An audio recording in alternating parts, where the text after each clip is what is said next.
ತುಂಬಾ ನನ್ನನ್ನು ಪ್ರೀತಿಸ್ತಾರೆ. ಶ್ರೀರಾಮನಂತ ಹುಡುಗ ಬೇಕು ಆದ್ರೆ ಶ್ರೀರಾಮನ್ಗೆ ಹುಡುಗಿ ಇಲ್ಲ. 1 ಕೋಟಿದು ಚೆಕ್ ಬರ್ದ್ಬಿಟ್ಟು ನನ್ನ ರೂಮ್ ಸೀಲಿಂಗ್ ಮೇಲೆ ಹಿಂಗೆ ದೊಡ್ಡದಾಗಿ ಅದನ್ನ ಹಾಕಿದ್ದೆ. ಇಂಗ್ಲಿಷ್ ಬರ್ತಿರ್ಲಿಲ್ಲ. ಏನೋ ಇದು rain is coming like crazy. ಏನೋ ರೈನ್ ಇಸ್ ಕಮಿಂಗ್ ಒಂದು ಫುಲ್ ರೇಗ್ಸ್ ಆಗ್ಬಿಟ್ಟು ಪಬ್ಬು ಡಿಸ್ಕ್ಗೆ ಇದೆಲ್ಲ ಹೋಗ್ಬಿಟ್ಟು 250 ರೂಪಾಯಿ ಇರೋ ಬಿಯರ್ಗೆ 750 ರೂಪಾಯಿ ಕೊಟ್ಟು ಕುಡಿಬೇಕು. ಫ್ರೆಂಡ್ಸ್ ಎಲ್ಲ ತಮಾಷೆ ಮಾಡೋರೆ, ಅವನೇನೋ ಲೇಡಿ ಸೈಕಲ್ ಅಲ್ಲಿ ಬರ್ತಾನೆ, ಗಗನ್ ಲೇಡಿ ಸೈಕಲ್. ವೈಷ್ಣವಿ ಗೌಡ ಅವರ ಮದುವೆ ಆಯ್ತು, ಹೋಗಕ್ ಆಗಿಲ್ಲ. ಗ್ಯಾರಂಟಿ ವೈಷ್ಣವಿ ಕೋಪ ಮಾಡ್ಕೊಂಡಿರ್ತಾಳೆ. ಆರ್ಟಿಸ್ಟ್ ಬಗ್ಗೆ ಹೇಳ್ಬಿಡ್ತಾರೆ, ಓ ಆಟಿಟ್ಯೂಡು. ಟ್ರೋಲ್ ಪೇಜ್ದು ಹೆಸರು ತೆಗಿಯೋಕೆ ಇಷ್ಟ ಅಲ್ಲ. ನನ್ನ ಮಗ ಬರೀ ಶೋಕಿಗೆ ಹಿಂಗೆ ಮಾಡ್ತಾನೆ ಹಂಗೆ ಹಿಂಗೆ. ಇದರಲ್ಲಿ 365 ಡೇಸಲ್ಲಿ 354 ಡೇಸ್ ನಾನು ವರ್ಕ್ ಮಾಡಿದ್ದೀನಿ. ಸೊ ಆಬ್ವಿಯಸ್ಲಿ ದುಡ್ಡು ಮಾಡ್ತೀರ ಅವಾಗ. ನನ್ನ ಪ್ರಪಂಚನೇ ಅಪ್ಪ ಅಮ್ಮ ಅಕ್ಕನ ಮಗ. ಯಾರ ಹತ್ರ ಮಾತಾಡಲ್ಲ, ಕೇರು ಮಾಡಲ್ಲ. ಬಿಕಾಸ್ ನಾವು ಒಂದು ಟೈಮಲ್ಲಿದ್ದಾಗ ಅವರೆಲ್ಲ ನಮ್ಮ ಜೊತೆ ಹೆಂಗೆ ಆಟ ಆಡಿದ್ದಾರೆ ಅಂತ ನಮಗೆ ಗೊತ್ತು. ಪ್ರೀತಿಯ ವೀಕ್ಷಕರೇ, ಇವರನ್ನ ಫಾರ್ಮಲ್ಸ್ನಲ್ಲಿ ನೋಡಿದ್ರೆ ಗಂಡ್ಮಕ್ಳಿಗೂ ಕೂಡ ಹೊಟ್ಟೆ ಕಿಚ್ಚಾಗತ್ತೆ, ಲವ್ ಆಗತ್ತೆ ಅಂತ ನಟ ನವೀನ್ ಕೃಷ್ಣ ಅವರು ಈ ಹಿಂದೆ ಒಮ್ಮೆ ಹೇಳ್ಕೊಂಡಿದ್ರು. ಇನ್ನು ಕನ್ನಡ ಕಿರುತೆರೆ ಪ್ರೇಕ್ಷಕರು ನಮಗೆ ಶ್ರೀರಾಮನಂತಹ ಮಗ ಬೇಕು, ಅಳಿಯ ಬೇಕು, ಗಂಡ ಬೇಕು ಅಂತ ಹೇಳ್ತಾ ಇದ್ದಾರೆ.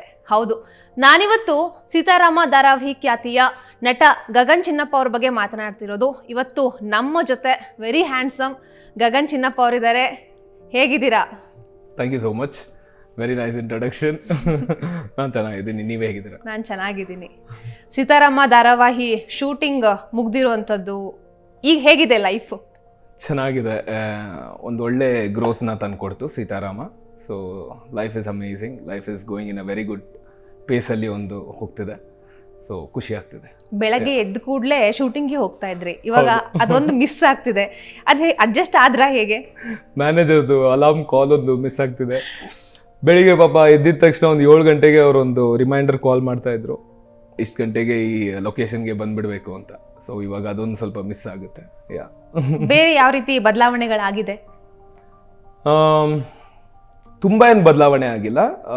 ಎಲ್ಲೋ ನಾನು ಸ್ವಲ್ಪ ಒಂದು ಅಳಿಲ್ ಕನ್ಸ್ಕೊಂಡಿದ್ದೆ ನನ್ನ ಲೈಫಲ್ಲಿ ಹಿಂಗೆ ಆಗಬೇಕು ಅಂತ. ಹಂತಕ್ಕೆ ಎಲ್ಲೋ ಹತ್ತಿರ ಆಗ್ತಾ ಇದ್ದೀನಿ ಅಂತ ಒಂದು ಫೀಲಿಂಗ್ ಕೊಡ್ತಿದೆ ಅಷ್ಟೆ. ಅದು ಬಿಟ್ಟರೆ ಇನ್ನೂ ಸಾಕಷ್ಟು ಹಾರ್ಡ್ ವರ್ಕ್ ಮಾಡೋದಿದೆ. ಓಕೆ, ಕನ್ನಡ ಕಿರುತೆರೆಯಲ್ಲಿ ಸೀತಾರಾಮ ಧಾರಾವಾಹಿಯಲ್ಲಿ ಅದರಲ್ಲೂ ಶ್ರೀರಾಮ್ ದೇಸಾಯಿ ಎನ್ನುವಂತಹ ಪಾತ್ರ ತುಂಬ ಜನರಿಗೆ ಇಷ್ಟ ಆಗಿದೆ. ನಾನು ಮೊದಲೇ ಹೇಳ್ದಂಗೆ ಫಾರ್ಮಲ್ಸಲ್ಲಿ ತುಂಬ ಜನ ಇಷ್ಟಪಟ್ಟಿದ್ದಾರೆ. ಆ ಗೆಟಪ್ ತುಂಬ ಜನರಿಗೆ ಇಷ್ಟ ಆಗಿದೆ. ನಿಮ್ಗೆ ಯಾವ ರೀತಿ ಪ್ರತಿಕ್ರಿಯೆ ಸಿಗ್ತಾ ಇತ್ತು? ಆ್ಯಕ್ಚುಲಿ ನನಗೆ ಫಾರ್ಮಲ್ಸ್ ಹಾಕೋಕ್ಕೆ ಮುಂಚೆಯಿಂದನೇ ಒಂದು ನಂದು ಡೇ ಟು ಡೇ ವರ್ಕಲ್ಲಿ ರೆಗ್ಯುಲರ್ ಆಗಿಬಿಟ್ಟಿತ್ತು. ಬಿಕಾಸ್ ನಾನು ಮುಂಚೆ ಕೆಲಸ ಮಾಡಬೇಕಾದ್ರೆ ನಮ್ಮದು ಡ್ರೆಸ್ ಕೋಡ್ ಇದ್ದಿದ್ದೇ ಫಾರ್ಮಲ್ಸ್. ಸೊ ನಾನು ಅದರಲ್ಲಿ ಏನು ಚೇಂಜ್ ಮಾಡಿಲ್ಲ. ನಾನು ಮುಂಚೆ ಹೆಂಗೆ ಫಾರ್ಮಲ್ಸ್ ಆಗ್ತಾ ಇದ್ನೋ ಅದೇ ಲುಕ್ನ ನಾನು ಇದಕ್ಕೆ ತಂದು ಕೊಟ್ಟಿದ್ದು. ಬಿಕಾಸ್ ಸೊ ದಟ್ ನಾನು ಹಿಂದೆ ನಾನು ಹೆಂಗೆ ಕಾರ್ಪೊರೇಟ್ ಲೈಫಲ್ಲಿ ಹೇಗೆ ಕೆಲಸ ಮಾಡ್ತಿರ್ಬೇಕಾದ್ರೆ ಆ ಒಂದು ಆ್ಯಟಿಟ್ಯೂಡ್ನ ಈಸಿಯಾಗಿ ಕ್ಯಾರಿ ಮಾಡೋದಕ್ಕೆ ಇಲ್ಲಿ ನನಗೆ ಅದು ಹೆಲ್ಪ್ ಆಯಿತು. ಸೊ ಅದು ಹಂಗೆ ಫಾರ್ಮಲ್ಸ್ ನನಗೆ ಮುಂಚೆಯಿಂದನೇ ಸೂಟ್ ಆಗ್ತಾ ಇತ್ತು. ಅದು ಇವಾಗ ಜನಕ್ಕೂ ಇಷ್ಟ ಆಗ್ಬಿಡ್ತು ಆ style. So very happy with all that results. Yeah ಮಹಿಳಾ ಫ್ಯಾನ್ಸ್ಗಳ ಬಗ್ಗೆ ಹೇಳಿ. ಇದ್ದಾರೆ ತುಂಬಾ ಪಾಪ ತುಂಬಾ ನನ್ನನ್ನು ಪ್ರೀತಿಸ್ತಾರೆ. ಶ್ರೀರಾಮನಂತ ಹುಡುಗ ಬೇಕು ಆದ್ರೆ ಶ್ರೀರಾಮನ್ಗೆ ಹುಡುಗಿ ಇಲ್ಲ. ಓಕೆ, ಎಲ್ರಿಗೂ ರಾಮನಂತ ಹುಡುಗ ಬೇಕು, ರಾಮನ್ಗೆ ಯಾವ ಹುಡುಗಿನೂ ಇಲ್ಲ ಇವಾಗ. ನೀವು ಹೇಳಿದ್ರೆ ಇವಾಗ ಕ್ಯೂ ನಿಲ್ತಾರೆ. ಇಲ್ಲ ಬೇಡ, ಸದ್ಯಕ್ಕೆ ಕರಿಯರ್ ಮೇಲೆ ಕಾನ್ಸಂಟ್ರೇಟ್ ಮಾಡ್ತಾ ಇದ್ದೀನಿ. But yeah it's nice. Crazy moment ಯಾವ್ದಾದ್ರು ಇದೆಯಾ ಅಭಿಮಾನಿಗಳದ್ದು, ನಿಮಗೆ ಒಂಥರ ಭಯ ತಂದಿರೋಂಥದ್ದು? ಇದೇ ಒಂದು ಯಾರೋ ಒಂದು ಫ್ಯಾನ್ ಪಾಪ ಬ್ಲಡ್ಡಲ್ಲಿ ಲವ್ ಲೆಟರ್ ಕೊಟ್ಬಿಟ್ಟು ದಿನ ಇನ್ಸ್ಟಾಗ್ರಾಮಲ್ಲಿ ಕಳಿಸಿ, ಆ ಇನ್ಸ್ಟಾಗ್ರಾಮಲ್ಲಿ ಕಾಲಿಂಗ್ ಇರುತ್ತಲ್ಲ ಡೈಲಿ ಕಾಲ್ ಮಾಡೋರು. ಬಟ್ ನಾನು ಯಾವ ಒಂದ್ಸತಿನೂ ಪಾಪ ಆನ್ಸರ್ ಮಾಡಿಲ್ಲ. ಐ ಫೀಲ್ ಸ್ಪಂದಿಸ್ಬೇಕು ಅನ್ನೋ ಇದಿರುತ್ತೆ, ಲೈಕ್ ಥ್ಯಾಂಕ್ಸ್ ಅಮ್ಮ ಅಂತ ಹೇಳಬೇಕು ಅಂತ. ಬಟ್ ಅದೇನಾಗ್ಬಿಡುತ್ತೆ ಅಂದರೆ ಒಂದ್ಸತಿ ಯಾರಿಗಾದ್ರು ರೆಸ್ಪಾಂಡ್ ಮಾಡಿದಾಗ ಲೈಕ್ ಜನ ಪ್ರತಿಯೊಬ್ಬರು ಅದನ್ನು ಸ್ಕ್ರೀನ್ಶಾಟ್ ತೆಗೆದ್ಬಿಟ್ಟು ಸ್ಟೋರಿ ಮೇಲೆ ಹಾಕೋಬಿಡ್ತಾರೆ. ಸೊ ಆಗ ಇನ್ನೊಬ್ರು ಫ್ಯಾನ್ಸ್ ಮೆಸೇಜ್ ಮಾಡಿದಾಗ ಅವ್ರಿಗೂ ಬೇಜಾರು ಮಾಡ್ದಂಗೆ ಆಗುತ್ತೆ. ಸೊ ಇವಾಗ ನಾವು ಭೇದ ಭಾವ ಮಾಡೋಕ್ಕಾಗಲ್ಲ. ಬಿಕಾಸ್ ನಮ್ಮ ಫ್ಯಾನ್ಸ್ದು ಆ ಸೆಂಟಿಮೆಂಟ್ ಇದೆಯಲ್ಲ ತುಂಬ ಅದೊಂದು ಮಗು ಥರ, ಅದನ್ನ ನೀಟಾಗಿ ಕಾಪಾಡ್ಕೋಬೇಕು. ಒಂಚೂರು ನಾವು ಆ ಕಡೆ ಈ ಕಡೆ ಮಿಸ್ಟೇಕಾಗಿ ಒಂದು ಮೂವ್ ಮಾಡಿದ್ರೆ ಅವ್ರು ಬೇಜಾರು ಮಾಡ್ಕೊಂಡ್ಬಿಡ್ತಾರೆ ಎಲ್ಲೋ. ಬಿಕಾಸ್ ಅವ್ರ ಮನೆ ಮಗನ್ನ ಕಳ್ಕೊಂಡಂಗೆ ಆ ರೀತಿ ಎಲ್ಲ ಹೋಗ್ಬಿಡ್ತಾರೆ. So you have to be very careful. Fans ಪ್ರೀತಿ ಹಂಗೆ ಸಸ್ಟೈನ್ ಮಾಡ್ಕೊಂಡು ಇಟ್ಕೊಳ್ಳೋದು ಸ್ವಲ್ಪ ಚಾಲೆಂಜಿಂಗೆ. But yeah it is nice. ಎಲ್ಲೋ ನನ್ನ ಫ್ಯಾನ್ಸ್ ಸ್ವಲ್ಪ ತುಂಬ ಮೆಚೂರ್ಡ್ ಆಗಿದ್ದಾರೆ, ಅರ್ಥ ಮಾಡ್ಕೊತಾರೆ ಅಂತ ಅನ್ಕೋತೀನಿ. ಬಟ್ ಯಾ ಇದೊಂದು ಕ್ರೇಜಿ ಅದೊಂದು ಇನ್ಸಿಡೆಂಟ್ ಇತ್ತು. ಓಕೆ, ಯಾ ಈಗ ನೀವೇ ಹೇಳಿದ್ರಿ ಶ್ರೀರಾಮನಂತ ಹುಡುಗ ಬೇಕು ಅಂತ ಹೇಳ್ತಾ ಇದ್ದಾರೆ ಹುಡುಗಿರು ಅಂತ. ಆಕ್ಚುಲ್ ಆಗಿ ಸಮಾಜದಲ್ಲಿ ಆ ರೀತಿ ಹುಡುಗ ಅಸ್ತಿತ್ವದಲ್ಲಿ ಇದಾನ ಅಂತ? I doubt. ಇದೆಲ್ಲ ಕಾಲ್ಪನಿಕ ಅಂತ ಹೇಳ್ತಾರಲ್ಲ. ಇವಾಗ ಏನಾಗುತ್ತೆ ಅಂದರೆ, ಒಂದು ಕ್ಯಾರೆಕ್ಟರ್ನ ನಾವು ಸ್ಟೋರಿಯಲ್ಲಿ ನರೇಟ್ ಮಾಡ್ಕೊಂಡು ಹೋದಾಗ ಅವನದು ಆಟ್ರಿಬ್ಯೂಟ್ಸ್ ಮತ್ತು ಆ ಕ್ಯಾರೆಕ್ಟರೈಸೇಷನ್ ಇಷ್ಟೇ ಇರಬೇಕು, ಆ ಸ್ಕ್ರೀನಲ್ಲಿ ಇಷ್ಟೇ ಕಾಣಬೇಕು ಅನ್ನೋ ಇದಿರುತ್ತೆ. ಆ ಅರ್ಥದಲ್ಲೇ ಅವ್ರ ಕಥೆನ ಬರೆಯೋದು. ಇವಾಗ ನಿಜ ಜೀವನದಲ್ಲಿ ಅದಾಗುತ್ತಾ ಅನ್ನೋದು, ಅದು it is not going to happen. Because nobody, ಯಾರೋ ಅಷ್ಟು ಒಂದು ಇನ್ನೋಸೆಂಟ್ ಮುಗ್ಧತೆ ಯಾರು ಇರಲ್ಲ ಅನ್ಕೋತೀನಿ ಈ ಸಮಾಜದಲ್ಲಿ. ಅದು ಈ ನಮ್ಮ ಕರೆಂಟ್ ಇರೋ ಸಿಚುವೇಶನಲ್ಲಿ ಯಾರು ಅಷ್ಟು ಮುಗ್ಧರಾಗಿರೋದಿಲ್ಲ ಅಂತ ಅನ್ಕೋತೀನಿ. ಆ ಮುಗ್ಧತೆ ಇಲ್ಲದೆ ಹೋದ್ರು ಆ ಗುಣ ಇರುತ್ತೆ ಅವನಲ್ಲಿ. ಅದೇ ಥರ ಸ್ಪಂದಿಸ್ಕೊಂಡು ಎಲ್ಲ ಫ್ಯಾಮಿಲಿ ಜೊತೆ ಒಡನಾಟ ಒಳ್ಳೆ ಚೆನ್ನಾಗಿ ಇಟ್ಕೊಂಡು ಅದೆಲ್ಲ ಇದ್ದೇ ಇರುತ್ತೆ. ಓಕೆ, ಸೀತಳ ಪಾಸ್ಟ್ ಲೈಫ್ ಏನಾಗಿತ್ತು, ಅವ್ರ ಲೈಫ್ನಲ್ಲಿ ಯಾರಿದ್ರು, ಜೊತೆಗೆ ಸಿಹಿನ ತನ್ನ ಮಗು ಅಂತ ಅಕ್ಸೆಪ್ಟ್ ಮಾಡ್ತಾನೆ ಶ್ರೀರಾಮ್. ಹೌದು, ಈ ತರದ ವ್ಯಕ್ತಿತ್ವದವ್ರು ಇನ್ನೂ ಇದ್ದಾರೆ ಅಂತ ಅನ್ಸುತ್ತಾ? ಖಂಡಿತ ಇದ್ದಾರೆ. ಓಕೆ, ಯಾ, ಆ್ಯಕ್ಚುಲಿ ನನ್ನ ಫ್ರೆಂಡ್ಸ್ ಗ್ರೂಪಲ್ಲೇ ಒಬ್ರು ಇದ್ದಾರೆ. ಪಾಪ ಯಾರಿಗೂ ಡಿವೋರ್ಸ್ ಆಗಿತ್ತು. ಲೈಕ್ ಒನ್ ಗೈ ಕೇಮ್, ಮೀಟ್ ಮಾಡಿದ್ರು ಯಾರೋ ಥ್ರೂ ಇಂದ. ಸೊ ನಾವು they are happy, they are married, ಇವಾಗ ಮದುವೆ ಆಗಿದ್ದಾರೆ. Like they have their own family. ಖುಷಿ ಆಗುತ್ತಲ್ವ ಈ ಥರ ನೋಡೋದಕ್ಕೆ. ಆ ಥರ ಒಂದು ದೊಡ್ಡ ಮನ್ಸು ಮಾಡೋರು ತುಂಬ ಕಡಿಮೆ, ಬಟ್ ಆ ಥರ ಇದ್ದಾರೆ ಜನ, ತುಂಬ ಜನ ಇದ್ದಾರೆ. ಈ ಹಿಂದೆ ಅಬ್ರಾಡ್ ಅಲ್ಲಿ ವರ್ಕ್ ಮಾಡ್ತಾ ಇದ್ರೆ ಅವಾಗ ಒಂದು ಲೈಫ್ ಸ್ಟೈಲ್ ಇತ್ತು ನಿಮ್ದು. ಜೊತೆಗೆ ಹಣ ಬರ್ತಿದ್ದಂಗೆ ನಮ್ಮ ಲೈಫ್ ಸ್ಟೈಲ್ ಕೂಡ ಒಂಥರ ಅಪ್ಗ್ರೇಡ್ ಆಗ್ತಿರುತ್ತೆ. ಜೊತೆಗೆ ಇಂಡಸ್ಟ್ರಿಗೆ ಬಂದ್ಮೇಲೆ ಒಂದೇ ಸಲ ಡೌನ್ ಆಗಿದ್ದನ್ನು ನೋಡಿದೀವಿ. ಅಂದ್ರೆ ಝೀರೋನೂ ಆಗಿದ್ರಿ, ಮನಿ ವಿಚಾರದಲ್ಲಿ ಹೀರೋನೂ ಆಗಿದ್ರಿ. ಅಂದ್ರೆ ಯಾವ ರೀತಿ ಬ್ಯಾಲೆನ್ಸ್ ಮಾಡ್ಕೊಂಡು ಹೋದ್ರಿ ಅಂತ? ನೀವು ನಿಮ್ಮ ಇವಾಗ ನಾನು ಅದನ್ನ ಹಿಂಗೆ ಹೇಳ್ಬೇಕು ಅಂದ್ರೆ, ಇವಾಗ ನಮ್ಮ ಅಬ್ರಿಂಗಿಂಗ್ ಇರುತ್ತಲ್ಲ, ಅಬ್ರಿಂಗಿಂಗ್ ಅಲ್ಲಿ ಇರ್ಬೇಕಾದ್ರೆ ನಾವು ಕಷ್ಟಗಳನ್ನ ನೋಡ್ಕೊಂಡು ಬಂದಿರೋರು. ಈಗ ನಮ್ಮ ತಂದೆ ತಾಯಿ ಅಷ್ಟೇನು ದುಡ್ಡು ಮಾಡಿದವರಲ್ಲ, ನಾವು ತುಂಬ ಕಷ್ಟದಲ್ಲೇ ಬೆಳೆದವರು. ಸೊ ನಮ್ಮ ತಂದೆದು ಒಂದು ಟೈಮಲ್ಲಿ ಬಿಸ್ನೆಸ್ ತುಂಬ ಚೆನ್ನಾಗಿ ನಡೀತಾ ಇತ್ತು.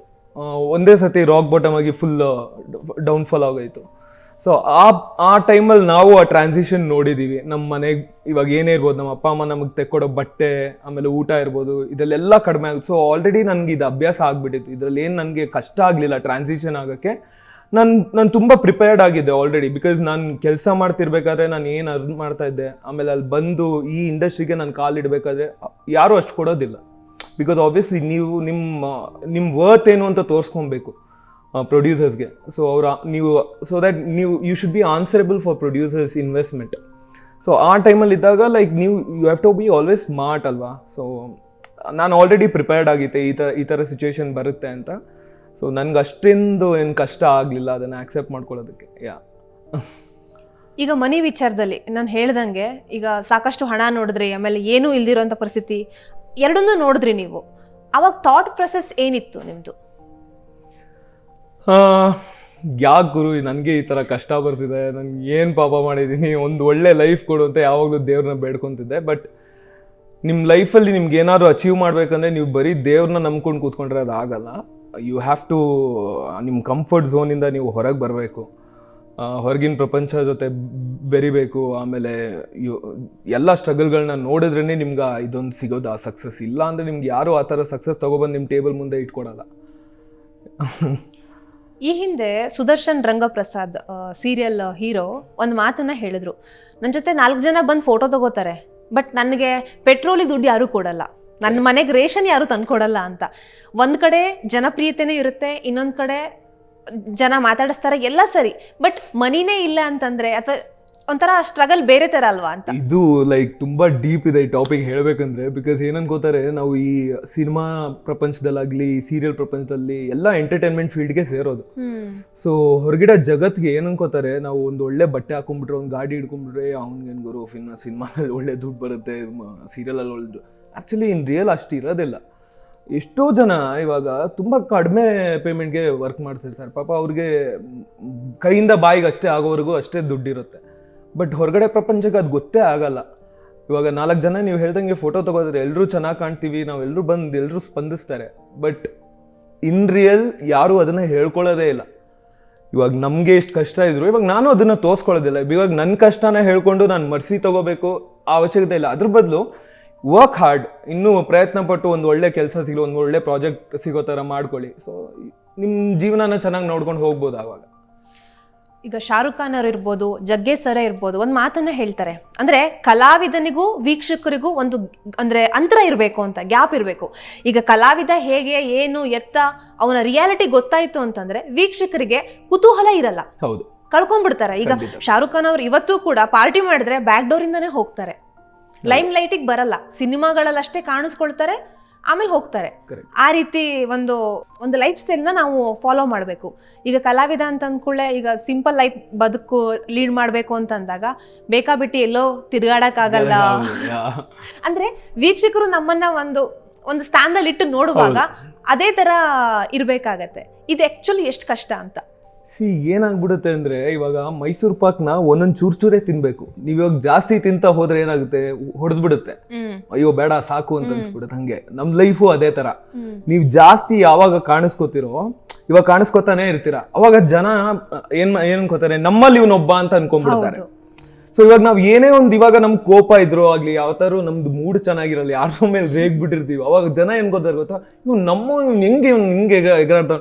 ಸೊ ಅವ್ರ ಪರ್ಸೆಪ್ಷನ್ ಚೇಂಜ್ ಆಗ್ಬಿಡುತ್ತೆ. ಬಿಕಾಸ್ ನಮ್ ಲೈಫ್ ಇದೆಲ್ಲ ಒಂಥರ ನೀರ್ ಮೇಲೆ ಗುಳ್ಳೆ ಇದ್ದಂಗೆ. ಫೇಮ್ ಯಾವಾಗ್ಲೂ ಇರೋದಿಲ್ಲ, ಮೇಲ್ಗಡೆ ಹದ್ದವನು ಕೆಳಗಡೆ ಇಳಿಲೇಬೇಕು. ಸೊ ನಾವು ಎಲ್ಲದಕ್ಕೂ ಪ್ರಿಪೇರ್ ಆಗಿರ್ಬೇಕು. ಸೊ ನಾವು ಜನರ ಸೆಂಟಿಮೆಂಟ್ಸ್ನೇ ತಗೊಂಡು ನಾವು ಬದುಕೋದಕ್ಕೆ ಆಗಲ್ಲ. ಬಟ್ ಇನ್ ರಿಯಾಲಿಟಿ ಇವಾಗ ನಾವು ಚೆನ್ನಾಗಿ ಇವಾಗ ಒಂದ್ ಕಡೆ ಇರ್ಬೇಕಂದ್ರೆ you have to be like ಅವಾಗ ತೋರ್ಸ್ಕೊಂಬಾರ. ಇವಾಗ ಒಂದು ಪ್ರಾಜೆಕ್ಟ್ ಮುಗೀತಾ, ಇವಾಗ ಸಡನ್ ಆಗಿ ನೀವು ಇನ್ನೊಂದ್ಸತಿ ಬಂದ್ರೆ, ಎಂಟ್ರಿ ಕೊಟ್ರೆ ನಿಮ್ಗೆ ಏನು ಎಕ್ಸೈಟ್ಮೆಂಟೇ ಇರಲ್ಲ ಜನಕ್ಕೆ. ಓಕೆ ಅವನು ಅದೇ ತರ ಇದ್ದಾನೆ, ಇಲ್ಲೂ ಮಾಡ್ತಿದ್ದಾನೆ ಅಷ್ಟೇ. ಸೊ ನಿಮ್ಮ ಮಾರ್ಕೆಟ್ ವ್ಯಾಲ್ಯೂನ ನೀವೇ ಚಾನಲೈಸ್ ಮಾಡ್ಕೊಂಡು ಹೋಗ್ಬೇಕು.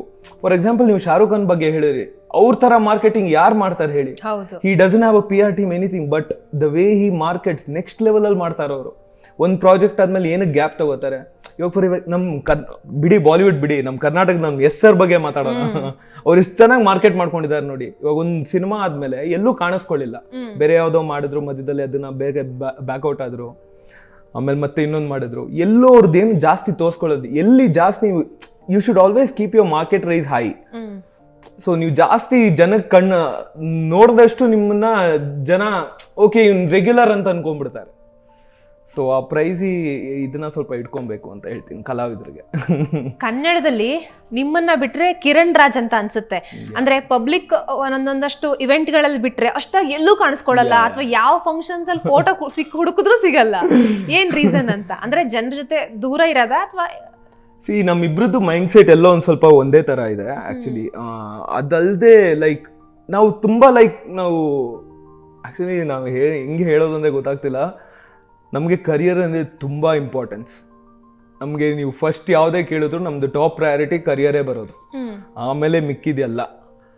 ಸೊ ಹಾಗಾಗಿ ನಾವು ಜಾಸ್ತಿ ಎಲ್ಲೂ ಕಂಡ್ಕೊಳ್ಳಲ್ಲ. ಆ್ಯಂಡ್ ಇಟ್ ಈಸ್ ಸಿಂಪಲ್ ಅಲ್ವಾ? ನೀವು ಹೊರಗಡೆ ಹೋಗ್ತೀರಾ, ಹೊರಗಡೆ ಬೇರೆ ಜನನ ಮೀಟ್ ಆಗ್ತೀರಾ, ಹೊಸ ಫ್ರೆಂಡ್ಸ್ನ ಮಾಡ್ಕೊತೀರಾ, ಹೊಸ ಪ್ರಾಬ್ಲಮ್ನ ನೀವೇ ನಿಮಗೆ ತಗೊಬರ್ತಾ ಇದ್ದೀರಾ.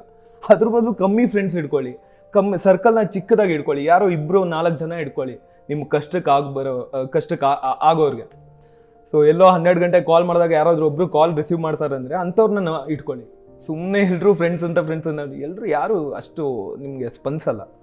ಓಕೆ, ಈಗ ಶ್ರೀರಾಮ್ ದೇಸಾಯಿ ಅಂತಂದ್ರೆ ಆ ಗರ್ಭ ಶ್ರೀಮಂತ ಎಲ್ಲದೂ ಇದೆ ಅವನ ಹತ್ರ ಅಂತ ಸೀರಿಯಲ್ ಅಲ್ಲಿ ಅದೇ ಶ್ರೀರಾಮ್ ದೇಸಾಯಿ ಹೇಳ್ತಾ ಇರೋದು. ಆಯ್ತಾ, ಇನ್ಸ್ಟಾಗ್ರಾಮ್ ಅಲ್ಲಿ ಈಗ ನಾವು ಕೂಡ ಪಾಸಿಟಿವ್ ವಿಷಯಗಳನ್ನ ಅಪ್ಲೋಡ್ ಮಾಡ್ತೀವಿ, ಜನ ಅದಕ್ಕೇನೆ ಲಿಮಿಟ್ ಆಗ್ಬಿಡ್ತಾರೆ, ಓ ಇವ್ರ ಲೈಫ್ ಹೀಗೆ ಅಂತ. ಬಟ್ ಆಕ್ಚುಲ್ ಆಗಿ ಲೈಫ್ ಹೇಗಿರುತ್ತೆ, ಅಥವಾ ಅವ್ರು ಆ ರೀತಿ ಥಿಂಕ್ ಮಾಡೋದು ಒಳ್ಳೇದಾ, ಅಥವಾ ಅದರಿಂದ ಬೇರೆ ರೀತಿ ಪರಿಣಾಮಗಳು ಬೀರುತ್ತಾ? ನಾನು ಯಾವಾಗ್ಲೂ ಎಲ್ರಿಗೂ ಹೇಳ್ತಾ ಇರ್ತೀನಿ, ಒಂದು ಬುಕ್ನ ಕವರ್ ನೋಡಿದ ತಕ್ಷಣ ಜಡ್ಜ್ ಮಾಡಕ್ ಹೋಗ್ಬೇಡಿ ಅಂತ. ಆ ಬುಕ್ಕಲ್ಲಿ ಒಂದು ಅಟ್ಲೀಸ್ಟ್ 200 ಪುಟಗಳಿರುತ್ತೆ. ಆ ಕಷ್ಟ ಇರುತ್ತೆ, ಏರ್ಪೇರ್ ಇರುತ್ತೆ ಲೈಫಲ್ಲಿ, ಇದೆಲ್ಲ ಇರಬೇಕು. ನಮ್ಮ ಜನ ಹೊರಗಡೆ ಪ್ರಪಂಚಕ್ಕೆ ನಾವು ತುಂಬ ಚೆನ್ನಾಗಿ ಈಸಿಯಾಗಿ ಕಾಣ್ಬಿಡ್ತೀವಿ, ಅವನ ಹತ್ರ ಎಲ್ಲಿದೆ. ಇನ್ಸ್ಟಾಗ್ರಾಮ್ ಫೋಟೋಸ್ ಆಗಲಿ, ಫೇಸ್ಬುಕ್ ಫೋಟೋಸಿಂದ ನಿಮ್ಮನ್ನು ಅಳಿಯೋದಕ್ಕೆ ಆಗಲ್ಲ. ಒಬ್ಬ ಪರ್ಸನ್ ಇವಾಗ ಫಾರ್ ಎಕ್ಸಾಂಪಲ್ ನನ್ನನ್ನು ಫಸ್ಟ್ ಹಂಗೆ ಅನ್ಕೊಳ್ಳೋರು, okay might be a spoiled brat. Actually ನನಗೆ ಯಾವ ಬ್ಯಾಕ್ಗ್ರೌಂಡ್ ಇಲ್ಲ, ನಾನು ಕಷ್ಟಪಟ್ಬಿಟ್ಟು ನನ್ನ ದುಡ್ಡಲ್ಲೇ ನನ್ನ ಕಾಲ ಮೇಲೆ ನಿಂತ್ಕೊಂಡು ನಾನು ಬಂದಿರೋದಿಲ್ಲಿ. ನಂಗೆ ಯಾವ ಬ್ಯಾಕ್ಗ್ರೌಂಡ್ ಏನೂ ಇರಲಿಲ್ಲ, ಯಾರು ಸಪೋರ್ಟ್ ಕೊಟ್ಟಿಲ್ಲ. ನನಗೆಲ್ಲ ಪರಿಚಯ ಆಗಿದ್ದು ಈ ರಾಮ್ಜಿ ಸರು, ಇವರೆಲ್ಲರೂ ಪರಿಚಯ ಆಗಿದ್ದು ಎಲ್ಲ ಒಂದು coincidence. So I am very glad ಈ ಥರ ಒಂದು ಜನರ ಜೊತೆ ನಾನು ಮೀಟ್ ಆಗಿ ಅವ್ರನ್ನೆಲ್ಲ ನನ್ನನ್ನು ಒಂದು ತಿದ್ದಿ ಒಂದು ಮಟ್ಟಕ್ಕೆ ಇದೆಲ್ಲ ಅವರಿಂದನೇ ನಾನು ಇಲ್ಲಿ ಬಂದು ಕೂತಿರೋದು. ಇಲ್ಲ ಇವತ್ತು ಯಾರು ಇರಲಿಲ್ಲ ಅಂದ್ರೆ ನಾನು ಇಲ್ಲಿ ನಿಮ್ಮ ಮುಂದೆ ಕೂರಕ್ಕೆ ಚಾನ್ಸೇ ಇರಲಿಲ್ಲ. So I am really grateful for all this people. Ramji sir ಇರ್ಬೋದು, ರಾಘವೇಂದ್ರ ಹುಣಸೂರ್ ಸರ್ ಇರ್ಬೋದು.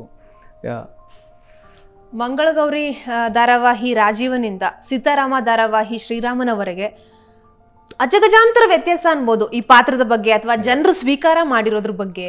ಇದು ಹೇಗನ್ಸುತ್ತೆ ಆಕ್ಚುಲ್ ಆಗಿ ಶ್ರೀರಾಮನಾಗಿ ಜನರು ನಿಮ್ಮನ್ನ ಒಪ್ಕೊಳ್ಳುವಂಥದ್ದು ನಿಮ್ಗೆ ಎಷ್ಟು ಚಾಲೆಂಜಿಂಗ್ ಆಗಿತ್ತಾ ಹೇಗೆ ಅಂತ? ತುಂಬ ಚಾಲೆಂಜಿಂಗ್ ಆಗಿತ್ತು. ಬಿಕಾಸ್ ನಂದು ಪ್ರೀವಿಯಸ್ ಪ್ರಾಜೆಕ್ಟ್ನಲ್ಲಿ ನಾನು ಮಾಡಿರೋ ಪಾತ್ರ ಬಂದ್ಬಿಟ್ಟು ತುಂಬ ಅದು it's a female centric story ಅದು. ಸೊ ನಮಗೆ ತುಂಬ ಕಡಿಮೆ ಇತ್ತು ಅದರಲ್ಲಿ ಒಂದು ಅಷ್ಟು ಏನಂತಾರೆ ಒಂದು ಪ್ರೋಗ್ರೆಸ್ ಇರಲಿಲ್ಲ ಇದರಲ್ಲಿ ರೋಲಲ್ಲಿ. ಸೊ ಹಾಗಾಗಿ ಅದರಲ್ಲಿ ಜನಕ್ಕೆ ಅಷ್ಟು ನನ್ನ ಆ್ಯಕ್ಟಿಂಗ್ ಏನು ಗೊತ್ತಾಗಕ್ಕೆ ಚಾನ್ಸ್ ಇರಲಿಲ್ಲ. ಬಿಕಾಸ್ ಬಂದ್ಬಿಟ್ಟು ನಮ್ಮ ಮಂಗಳಗೌರಿ ಅವ್ರದ್ದೇ ಜಾಸ್ತಿ ಸ್ಟೋರಿ ಇರ್ತಾಯಿತ್ತು, ಅವ್ರ ಫ್ಯಾಮಿಲಿ ಅದು ಇದು ಅವ್ರದ್ದು ಏನೋ ಪ್ರಾಬ್ಲಮ್ ಆಗೋದು. ಮ್ಯಾಕ್ಸ್ ಟು ಮ್ಯಾಕ್ಸ್ ನಾನು ಅದರಲ್ಲಿ ಯಾವಾಗಲೂ ಸಾಯ್ತಿದ್ದೆ ನಾನು ಮೋಸ್ಟ್ ಆಫ್ ದ ಟೈಮ್ಸ್ ವಾಪಸ್ ಬಂದುಬಿಡ್ತಾ ಇದ್ದೆ. ಸೊ ಹಾಗಾಗಿ ಜನಕ್ಕೆ ನನ್ನನ್ನು ಅಷ್ಟು ಇಷ್ಟ ಆಗಲಿಲ್ಲ ಆ ಟೈಮಲ್ಲಿ. ಬಟ್ ಆ ಟೈಮಲ್ಲಿ ನಾನು ಆ ಪ್ರಾಜೆಕ್ಟ್ ಮುಗಿತಾ ಇರ್ಬೇಕಾದ್ರೂ ನಾನು ನನ್ನ ಕೋ ಆರ್ಟಿಸ್ಟ್ಗೆ ಹೇಳಿದ್ದೆ, ನಾನು ಇನ್ಮೇಲೆ ಯಾವ ಸೀರಿಯಲ್ ಮಾಡಲ್ಲ, ಮಾಡಿದ್ರೆ ಅದು ಬ್ಯಾಂಗ್ ಆಗಿರಬೇಕು, ಟಾಕ್ ಆಫ್ ದ ಟೌನ್ ಆಗಿರಬೇಕು ಆ ಸೀರಿಯಲ್. ಪ್ರಾಬಬ್ಲಿ ನಾನು ಎಲ್ಲೋ ಒಂದು ಕಡೆ ನಾನು ಮ್ಯಾನಿಫೆಸ್ಟ್ ಮಾಡಿದ್ದೆ, ನಾನು ಮಾಡಿದ್ರೆ ಈ ಥರ ಒಂದು ಕ್ಯಾರೆಕ್ಟರ್ ಮಾಡಬೇಕು, ಈ ಥರ ನನ್ನ ಇಂಟ್ರಡಕ್ಷನ್ ಹಿಂಗಿರಬೇಕು, ಹೊರಗಡೆ ಇರಬೇಕು, ಇದೆಲ್ಲ ಅದು ಎಲ್ಲ ಕೂಡ್ ಬಂತು ಅಷ್ಟೇ. ಆ ಟೈಮ್ಗೆ ಕರೆಕ್ಟಾಗಿ ಏನೋ ಟೈಮಿಂಗ್ ತುಂಬ ಚೆನ್ನಾಗಿತ್ತು ಅನಿಸುತ್ತೆ ನಂದು. ಯಾ, ಐ ಆಮ್ ಬ್ಲೆಸ್ಡ್.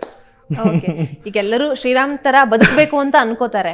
ಕರೆಕ್ಟ್. ಅದನ್ನ ನಿಮ್ಗೆ ತೆರೆ ಮೇಲೆ ಬದುಕೋದಕ್ಕೆ ಈಗ ಸದ್ಯ ಅವಕಾಶ ಸಿಕ್ಕಿದೆ. ಮುಂದಿನ ದಿನಗಳಲ್ಲಿ ರಿಯಲ್ ಆಗು ಕೂಡ ಆ ತರದ ಅವಕಾಶ ಸಿಗ್ಲಿ ಅಂತ ಹೇಳ್ದಂಗೆ ಆಗ್ಲಿ. ನಿಮ್ಗೆ ಫಸ್ಟ್ ಟ್ರೀಟ್ ಕೊಡಿಸ್ತೀನಿ ನಾನು. Thank you. ಬಟ್ ಅಂದ್ರೆ ನೀವು ಹೇಳ್ದಂಗೆ ಮ್ಯಾನಿಫೆಸ್ಟ್ ಎಷ್ಟು ಇಂಪಾರ್ಟೆಂಟ್ ಅಂತ? ಸಿಕ್ಕಾಬಟ್ಟೆ ಇಂಪಾರ್ಟೆಂಟ್. ಬಿಕಾಸ್ ನಾನೊಂದು ಬುಕ್ ಓದ್ತಿದ್ದೆ, ರಾಂಡಾ ಬರ್ನ್ ಅಂತ ಆಥರ್ದು ಬರಹಗಾರರದು ಹೆಸರು, ಸೀಕ್ರೆಟ್ ಅಂತ. ಬುಕ್ಕಿನ ಹೆಸರೇ ಸೀಕ್ರೆಟ್ ಅಂತ. ಸೊ ಅದರಲ್ಲಿ ಪ್ರತಿಯೊಂದು ಹೇಳ್ಕೊಡುತ್ತೆ, law of manifestation, law of attraction, secret to money, secret to success, secret to career, ಇದೆಲ್ಲ ಇದೆ. ಒಂದು 175 ಪೇಜ್ ಇರಬೇಕೇನೋ. ಬಟ್ ಯಾ, ಅದನ್ನು ಒಂದು 23 ಟೈಮ್ಸ್ ಓದಿರ್ಬೋದು ನಾನು ಅದನ್ನು. ಸೊ ನಾನು ಬರೆದ್ಬಿಟ್ಟು ಅದ್ರಲ್ಲಿ ಒಂದೊಂದು ಟಾಸ್ಕ್ ಕೊಡ್ತಾರೆ. ಇವಾಗ ನೆಕ್ಸ್ಟ್ ನಿಮಗೆ ಒಂದು ಚೆಕ್ ಬರೆದಿಟ್ಕೊಳ್ಳಿ. ನಾನೊಂದು ಚೆಕ್ನ ಒಂದು ಕೋಟಿದು ಚೆಕ್ ಬರೆದ್ಬಿಟ್ಟು ನನ್ನ ಮನೆ ಸೀಲಿಂಗ್ ಮೇಲೆ, ನನ್ನ ರೂಮ್ ಸೀಲಿಂಗ್ ಮೇಲೆ ಹಿಂಗೆ ದೊಡ್ಡದಾಗಿ ಜೆರಾಕ್ಸ್ ಮಾಡಿ ಅದನ್ನು ಹಾಕಿದ್ದೆ. ಡೈಲಿ ಎದ್ದೊಳ್ಬೇಕಾದ್ರೆ ಅದನ್ನು ಐ ವಾಂಟ್ ಇಟ್, ಅದು ನಂದು ಅಂತ ಬರೆದಿದ್ದೆ, ದಟ್ಸ್ ಮೈನ್ ಅಂತ. ಎದ್ದಾಗ ನಾನು ಯಾವಾಗಲೂ ಆ ಚೆಕ್ನ ನೋಡಿಬಿಟ್ಟೆ ಎದ್ದೇಳ್ತಾ ಇದ್ದಿದ್ದು. ಸೊ ಅಷ್ಟು ಬರಲಿಲ್ಲ ರೆಮನ್ರೇಷನ್, ಬಟ್ ಎಲ್ಲೋ it's doing good. So manifestation is very important. ನಾನು ತುಂಬ ಮ್ಯಾನಿಫೆಸ್ಟ್ ಮಾಡಿದ್ದೀನಿ. ನಾನು ಬಹುಶಃ ಐ ಥಿಂಕ್ ನನ್ನ ಸ್ಕೂಲ್ ಡೇಸಿಂದನೇ ನಾನು ಮ್ಯಾನಿಫೆಸ್ಟ್ ಮಾಡ್ಕೊಂಡು ಬಂದಿದ್ದೆ. ಬಿಕಾಸ್ ನಾವು ತುಂಬ ಕಷ್ಟದಿಂದ ಬಂದವರು. ನಮ್ಮ ತಂದೆ ತಾಯಿ ತುಂಬ ಕಷ್ಟಪಟ್ಟಿದ್ದಾರೆ. ಸೊ ಅವ್ರನ್ನ ತುಂಬ ಚೆನ್ನಾಗಿ ನೋಡ್ಕೊಬೇಕು. ನಂದು ದೊಡ್ಡ ಕನಸಿದ್ದಿದೆ ಇದು 5 ವರ್ಷದಿಂದ ನಾನು ಮಿನಿ ಬಿಗ್ ಬಾಸ್ ಮಾಡಿದ್ದೆ. ಆ ಟೈಮಲ್ಲಿ ನಾನು ಹೇಳಿದ್ದೆ, ನನಗೊಂದು ದೊಡ್ಡ ಕನಸಿದೆ, ನನ್ನ ಮನೆ ಕಟ್ಟಿಸ್ಬೇಕು, ಆ ಮನೆ ಗೇಟ್ ಮುಂದೆ ನಮ್ಮ ತಂದೆದ ಹೆಸರು ಮಂಡಿರ ರವಿ ಆ್ಯಂಡ್ ಫ್ಯಾಮಿಲಿ ಅಂತ ಹಿಂಗೆ ಹಾಕಬೇಕು ಅಂತ ನನ್ನೊಂದು ಕನಸಿತ್ತು. ಅದು ಇವಾಗ ನನ್ಸಾಯ್ತು. It is all manifestation. ಆವಾಗ ನಾನು ಅನ್ಕೊಂಡೇ ಇರಲಿಲ್ಲ ನಮ್ಮ ಮನೆ ಕಟ್ತೀನಿ ಅಂತ. ಸೊ ದೇವರೆಲ್ಲೋ ಆ ಹಾದಿಗೆ ಕರ್ಕೊಂಡು ಬಂದ, ಆಯಿತು, ಕೂಡ್ ಬಂತು, ಇವಾಗೆಲ್ಲ ಚೆನ್ನಾಗಿದೆ. ಮ್ಯಾನಿಫೆಸ್ಟೇಷನ್ ಜೊತೆಗೆ ಸಾಕಷ್ಟು ಜನ ಇತ್ತೀಚೆಗೆ ಹೇಳುವಂಥದ್ದು, ನಿಮ್ಮ ಕನಸುಗಳನ್ನ ಯಾವತ್ತೂ ಶೇರ್ ಮಾಡಬೇಡಿ, ಏನು ಹೇಳ್ಕೋಬೇಡಿ ಅಂತ. ಎಷ್ಟು ನಂಬ್ತೀರಾ ನೀವು? ನಾನು ನಂಬಲ್ಲ. If you have the courage, ನಿಮ್ಗೆ ಆ ಕಾನ್ಫಿಡೆನ್ಸ್ ಇದೆ ನಿಮ್ಮಲ್ಲಿ, ನಾನು ಮಾಡ್ತೀನಿ ಅದಿದ್ದಾಗ. ಸೊ ಓಕೆ, ಇದರಲ್ಲಿ ಒಂದು ಟಾಪಿಕ್ ಇದೆ ಆ ಬುಕ್ಕಲ್ಲೇ ನಾನು ಹೇಳ್ತಾ ಇರೋದು, ಲಾ ಆಫ್ ಅಟ್ರಾಕ್ಷನ್ ಅಂತ. ಮತ್ತೆ ಯೂನಿವರ್ಸ್ಗೆ ನೀವು ಏನ್ ಮಾತಾಡ್ತೀರಾ, ಈ ಪ್ರಪಂಚಕ್ಕೆ, ಜಗತ್ಗೆ ನೀವೇನ್ ಮಾತಾಡ್ಕೋತೀರ, ನನ್ಗೆ ಇದಾಗಬೇಕು, ನನ್ಗೆ ಹಿಂಗೆ ಮಾಡ್ತೀನಿ, ಇಷ್ಟು ಟೈಮಲ್ಲಿ ನನ್ಗೆ ಇದು ಸಿಗಬೇಕು, ನೀವು ಆ ಹಾದಿಲಿ ಹೋಗಬೇಕು, ಆ ರೂಟಲ್ಲಿ ಹೋದ್ರೇ ನಿಮ್ಗೆ ಆ ಸಕ್ಸಸ್ ಸಿಗೋದು. ಸೊ ಇದು ಮಾಡಿದ್ರೆ ಅದು ಹಾಗೇ ಆಗುತ್ತೆ. I don't know why people don't believe this, but ನನಗಂತೂ ಇದು ತುಂಬ ವರ್ಕೌಟ್ ಆಗಿದೆ. ಸೊ ನಾನು ಮ್ಯಾನಿಫೆಸ್ಟ್ ಮಾಡ್ದಂಗೆ ಡಿಲೇ ಆಗಿದೆ. ಡೆಫಿನೆಟ್ಲಿ ಅದು ಮ್ಯಾನಿಫೆಸ್ಟ್ ಮಾಡಿದ ತಕ್ಷಣ ನಿಮ್ಗೆ ಇದೇ ಟೈಮಲ್ಲಿ ಸಿಗುತ್ತೆ ಅಂತ ಇಲ್ಲ. 1 year ಆಗ್ಬೋದು, 2 years ಆಗ್ಬೋದು, 5 years ಆಗ್ಬೋದು. ನೀವು ಕೆಲವ್ರಿಗೆ 5 years ಮೇಲೆ ನನಗೆ 5 years ಮೇಲೆ ಆಯಿತು. So somewhere I was very true for that. ನಾನು ಅದನ್ನು ತುಂಬ ನಂಬಿದ್ದೆ. ನನ್ನಲ್ಲಿ ನನಗೊಂದು ನಂಬಿಕೆ ಇತ್ತು. I had that confidence. ನಾನು I want to become big ಅಂತ. So somewhere it went there. Yeah, ಇತ್ತೀಚೆಗೆ ಒಂದು ಇಂಟರ್ವ್ಯೂನಲ್ಲಿ ಹೇಳಿದ್ರಿ, ಅಂದ್ರೆ 5 ಕಾರ್ ಇತ್ತು, 15,000 ನಾನು ರೆಂಟ್ ಕೊಡ್ತಾ ಇದ್ದೆ, ಪಾರ್ಕಿಂಗ್ ಇದೆ ಅಂತ. ಸಾಕಷ್ಟು ಜನರಿಗೆ ಆಶ್ಚರ್ಯ ಆಗುತ್ತೆ 2 ಧಾರಾವಾಹಿಗಳನ್ನ ಮಾಡಿ ಈ ರೀತಿ ಇನ್ವೆಸ್ಟ್ ಮಾಡ್ತಿದಾರ ಅಂತ. So, ಬಟ್ ನಾನು actually, ಈ ಹಿಂದೆ ವರ್ಕ್ ಮಾಡಿದ್ರ ಬಗ್ಗೆ ಅವ್ರಿಗೆ ಐಡಿಯಾ ಕೂಡ ಐಡಿಯಾ ಕೂಡ ಇರಲ್ಲ. ಇರಲಿಲ್ಲ. ಸೊ ಎಲ್ಲರೂ ಅದೇ ಅನ್ಕೋತಾರೆ ಸುಮ್ಮನೆ ಬಂಡಲ್ ಬಿಡ್ಬೋದು ಹಂಗೆ ಹಿಂಗೆ ಅಂತ. I was doing a Telugu serial also, ಒಂದು ತೆಲುಗು ಸೀರಿಯಲ್ ಮಾಡ್ತಿದ್ದೆ. ಸೊ ನಿಮ್ಗೆ ಹೇಳ್ಬೇಕಂದ್ರೆ ನಾನು ಎಲ್ಲೂ ಹೇಳ್ಕೊಂಡಿಲ್ಲ, 1.5 years ನಾನು ಆ ಪ್ರಾಜೆಕ್ಟ್ ಮಾಡಿದೆ. ಲಿಟ್ರಲಿ 365 days ಅಲ್ಲಿ 354 days ನಾನು ವರ್ಕ್ ಮಾಡಿದ್ದೀನಿ. 1 ತಿಂಗಳಿಗೆ 1 ದಿನ ರಜಾ. ಸೊ ಆಬ್ವಿಯಸ್ಲಿ ದುಡ್ಡು ಮಾಡ್ತೀರ ಅವಾಗ. So yeah, it is pure ನನ್ನ hard ವರ್ಕ್ಗೋಸ್ಕರ.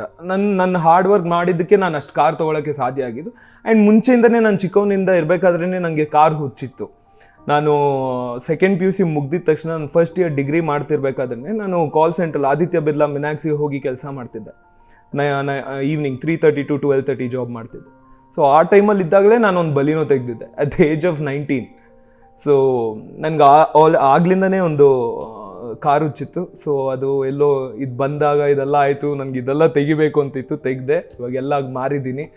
Because waste, see you realise ಒಂದು ಟೈಮಲ್ಲಿ ನಿಮಗೆ ಅದು ನಿಮ್ಮ ಅಡ್ರಿನಲೈನ್ ರಶ್ ಕೊಡುತ್ತೆ. ಅದು ತಗೊಳ್ಳಿ, ಮಾಡಿಬಿಡಿ, ಲಾಸ್ಟ್ ಇದು ಏನು ಯಾವಾಗ ಹೋದ್ರೂ ಹೋಗ್ಬೋದು ಅಂತ. ಸೊ ಅದು ಅದನ್ನ ಮಾಡಿ ಇವಾಗ ರಿಯಲೈಸ್ ಆಯಿತು, ಯಾಕೆ ಸುಮ್ಮನೆ ಇದೆಲ್ಲ ವೇಸ್ಟ್, ಲಯಬಿಲಿಟೀಸ್ ಇದೆಲ್ಲ. ಎಗೇನ್ ನೀವು ಇನ್ಶೂರೆನ್ಸ್ ಕಟ್ಟಬೇಕು ವರ್ಷಕ್ಕೊಂದ್ಸಲ, ಅದಕ್ಕೊಂದು ಸಪ್ರೇಟ್ ಎಕ್ಸ್ಪೆಂಡಿಚರ್ ಇರುತ್ತೆ. ಲಾಜಿಕಲಿ ಥಿಂಕ್ ಮಾಡಿದ್ರೆ ಡಸಂಟ್ ಮೇಕ್ ಸೆನ್ಸ್. 1-2 ಕಾರ್ ಸಾಕು ಡೀಸೆಂಟ್ ಆಗಿ. ಸೊ ಈಗ ಚಿಕ್ಕ ವಯಸ್ಸು ಕಾರ್ ತಗೊಂಡ್ರಿ ಅಂತ ಹೇಳಿದ್ರಿ, ದುಡಿತಾ ಇದ್ರಿ ಅಂತ ಹೇಳಿದ್ರಿ. ಈಗಲೂ ಕೂಡ ಕಂಪೇರ್ ಮಾಡಿ ಹೇಳೋದಾದ್ರೆ ನಿಮ್ಮ ವಯಸ್ಸಿನ ಯುವಕರು ಅವ್ರ ಇಂಟ್ರೆಸ್ಟ್ ಬೇರೆ ಇರುತ್ತೆ, ಅವ್ರ ಫೋಕಸ್ ಬೇರೆ ಇರುತ್ತೆ. ಎಲ್ಲ ಒಂದ್ ಕಡೆ ನಾನು ಅವ್ರಿಗಿಂತ ಜಾಸ್ತಿ ಮೆಚೂರ್ಡ್ ಆಗಿದ್ದೀನಿ ಅಂತ ಅನ್ಸುತ್ತಾ, ಅಥವಾ ನಾನೇ ಅವ್ರಿಗಿಂತ ಬೇರೆ ಅಂತ ನಮ್ ಸೀರಿಯಲ್ ಐ ಥಿಂಕ್ ಹೋದ ವಾರ ನಂದು ಮಂಗಳಗೌರಿ ಸೀರಿಯಲ್ ಹೀರೋಯಿನ್ ಕಾಲ್ ಮಾಡಿದ್ರು ವಿಶ್ ಮಾಡೋದಕ್ಕೆ. ಫೈನಲಿ ಆಯ್ತು ಕಣೋ, ತುಂಬ ಖುಷಿ ಆಯಿತು ನಿನ್ನ ಸಕ್ಸಸ್ ನೋಡಿ ಹಂಗೆ. ಅವ್ರು ಹೇಳ್ತಾರು, ನೀನು ಯಾವಾಗ 10 ವರ್ಷ ಅವಾಗಲೇ ಮುಂದೆ ಇದ್ದೆ ಕಣೋ ನೀನು, ನಮ್ಗಿಂತ ಅಲ್ಲ. ನಾನು ಇವಾಗ ನಿನ್ನ ಥರ ಮಾತಾಡ್ತಾ ಇದ್ದೀನಿ. ನಾನು 10 ವರ್ಷ, ಬಿಕಾಸ್ ನಾವು ತುಂಬ ಕಷ್ಟದಿಂದ ಬಂದಿದ್ದು ಪದ್ಮಶ್ರೀ ಅವರೇ. ಆ್ಯಂಡ್ ಆಲ್ಸೋ ಏನಾಗಿತ್ತು ಅಂದರೆ, ಲೈಕ್ ನನಗೂ ಮತ್ತು ನಮ್ಮ ಅಕ್ಕನಿಗೆ ಆಗಿರಲಿ ನಮಗೊಂದು ಹಠ ಇತ್ತು, ಎಲ್ರ ಮುಂದೆ ನಾವು ಬದುಕಬೇಕು, ಸಾಧಿಸ್ಬಿಟ್ಟು ಬದುಕಬೇಕು ಅಂತ. And we did it. So ತುಂಬ ಖುಷಿ ಆಗುತ್ತೆ.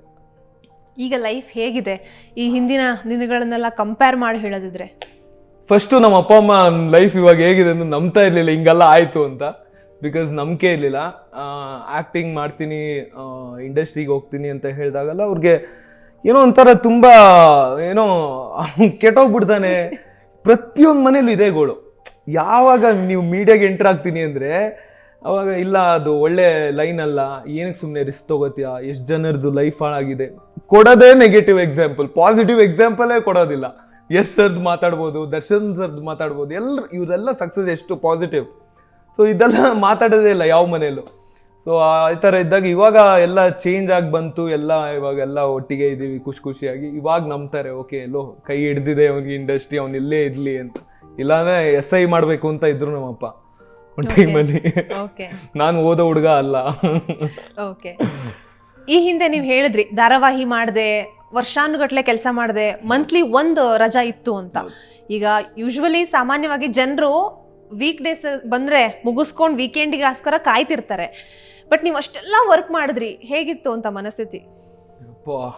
ಸಾಕಾಗ್ಬಿಟ್ಟಿತ್ತು ನನಗೆ. ರೆಸ್ಟೇ ಇರಲಿಲ್ಲ, ಎಲ್ಲಿ ಟ್ರಿಪ್ ಹೋಗಿಲ್ಲ.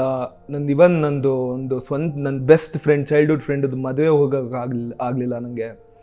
ಸೊ ತುಂಬ ಕಷ್ಟ ಆಗ್ತಾಯಿತ್ತು. ಆಲ್ಸೋ ಲೈಕ್ ನಿಮಗೆ ಶಾರ್ಟ್ ಟೆಂಪರ್ಡ್ ಆಗಿಬಿಡ್ತೀರಾ. ಹೌದು.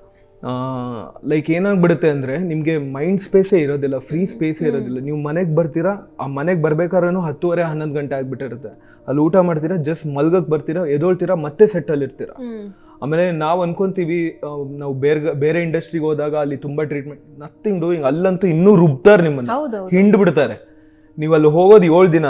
ಇವಾಗ ಲೆಟ್ಸ್ ಸೇ ನಾನು first week and 3rd weak ಅಲ್ಲಿ ಕೆಲಸ ಮಾಡ್ತಾ ಇದ್ದಿದ್ದು. ಫಸ್ಟ್ ವೀಕ್ ನಾನು ಹೋದರೆ 1 ವೀಕ್ಗೆ ದೇ ಡೂ ಅರೌಂಡ್ ಲೈಕ್ 14 ಡೇಸ್ಗೆ ಆಗೋಷ್ಟು ಶೂಟಿಂಗ್ ಮಾಡಬೇಕು. ಸೊ ಹೆಕ್ಟಿಕ್ ಆಗಿಬಿಡುತ್ತೆ. ಅಲ್ಲಿ ಮುಗಿಸ್ಕೊಂಡು ಇಲ್ಲಿಗೆ ಬರಬೇಕು. ಇನ್ಫ್ಯಾಕ್ಟ್ ನಾನು ಸೀತಾರಾಮ ಶೂಟಿಂಗ್ ಮಾಡ್ಬೇಕಾದ್ರೂ ಅಷ್ಟೇ, ನಾವು ಚಿಕ್ಕಮಂಗ್ಳೂರಲ್ಲಿ, ನನ್ನ ಫಸ್ಟ್ 50 ಎಪಿಸೋಡ್ಸ್ ಚಿಕ್ಕಮಂಗ್ಳೂರಲ್ಲಿ ಶೂಟಿಂಗ್ ಆಗಿದ್ದು. ರಾತ್ರಿ ನಾವು ಶೂಟಿಂಗ್ ಮಾಡಿಬಿಟ್ಟು ನಂದು 10 ಗಂಟೆಗೆ ನಾನು ಅಲ್ಲಿಂದ ಹೊರಡಬೇಕು ಬ್ಯಾಂಗ್ಳೂರ್ಗೆ.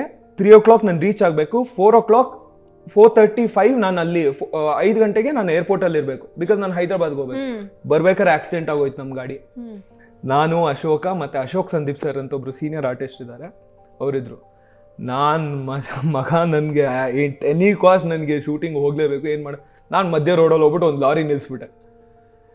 You have no idea. ಇದೆಲ್ಲ ನಾವು ಚಿಕ್ಕಮಗಳೂರಿಂದ ಬರ್ಬೇಕಾದ್ರೆ ನಮ್ಮ ಡ್ರೈವರ್ಗೆ ಗಾಡಿಗೆ ಆಕ್ಸಿಡೆಂಟ್ ಆಗೋಯ್ತು. ಸೊ ನಾನು ಲಾರಿ ನಿಲ್ಲಿಸ್ಬಿಟ್ಟು ನಾನು ಅಶೋಕ ಮತ್ತು ಅಶೋಕ್ ಸಂದೀಪ್ ಸರ್, ಪಾಪ ಅಶೋಕ್ ಸಂದೀಪ್ ಸರ್ ಅಲ್ಲ, ಅವ್ರಿಗೆ ಆಲ್ರೆಡಿ 70 ಇಯರ್ಸ್ ಆಗಿದೆ, ಅವ್ರನ್ನ ಹತ್ತು ಕೂರಿಸಿ ಅವ್ರಿಗೆ ಟ್ರಾವೆಲೇ ಮಾಡೋಕ್ಕಾಗಲಿಲ್ಲ. ಒಂದು 90 ಕಿಲೋಮೀಟರ್ಸ್ ಜರ್ನಿ ಇದೆ ಅಷ್ಟೇ ತುಮಕೂರು ಇದು ನಾವು ನೆಲಮಂಗಲ ರೀಚ್ ಆಗೋದಕ್ಕೆ. ಸೊ ಹೆಂಗೋ ಹತ್ತು ಇಳ್ದು ನಾನು ಇಮಿಡಿಯೇಟ್ ಅಲ್ಲಿಗೆ ರೀಚ್ ಆಗೋಷ್ಟರಲ್ಲಿ ಇನ್ನೊಂದು ಕ್ಯಾಬ್ ಬುಕ್ ಮಾಡಿದೆ, ಮತ್ತೆ ಹೋಗಿ ಡೈರೆಕ್ಟ್ ಏರ್ಪೋರ್ಟ್, ಅಲ್ಲಿಂದ ಮನೆಗೂ ಹೋಗಿಲ್ಲ. ಈ ಥರ ಕೆಲಸ ಮಾಡಿದ್ದೀನಿ ನಾನು.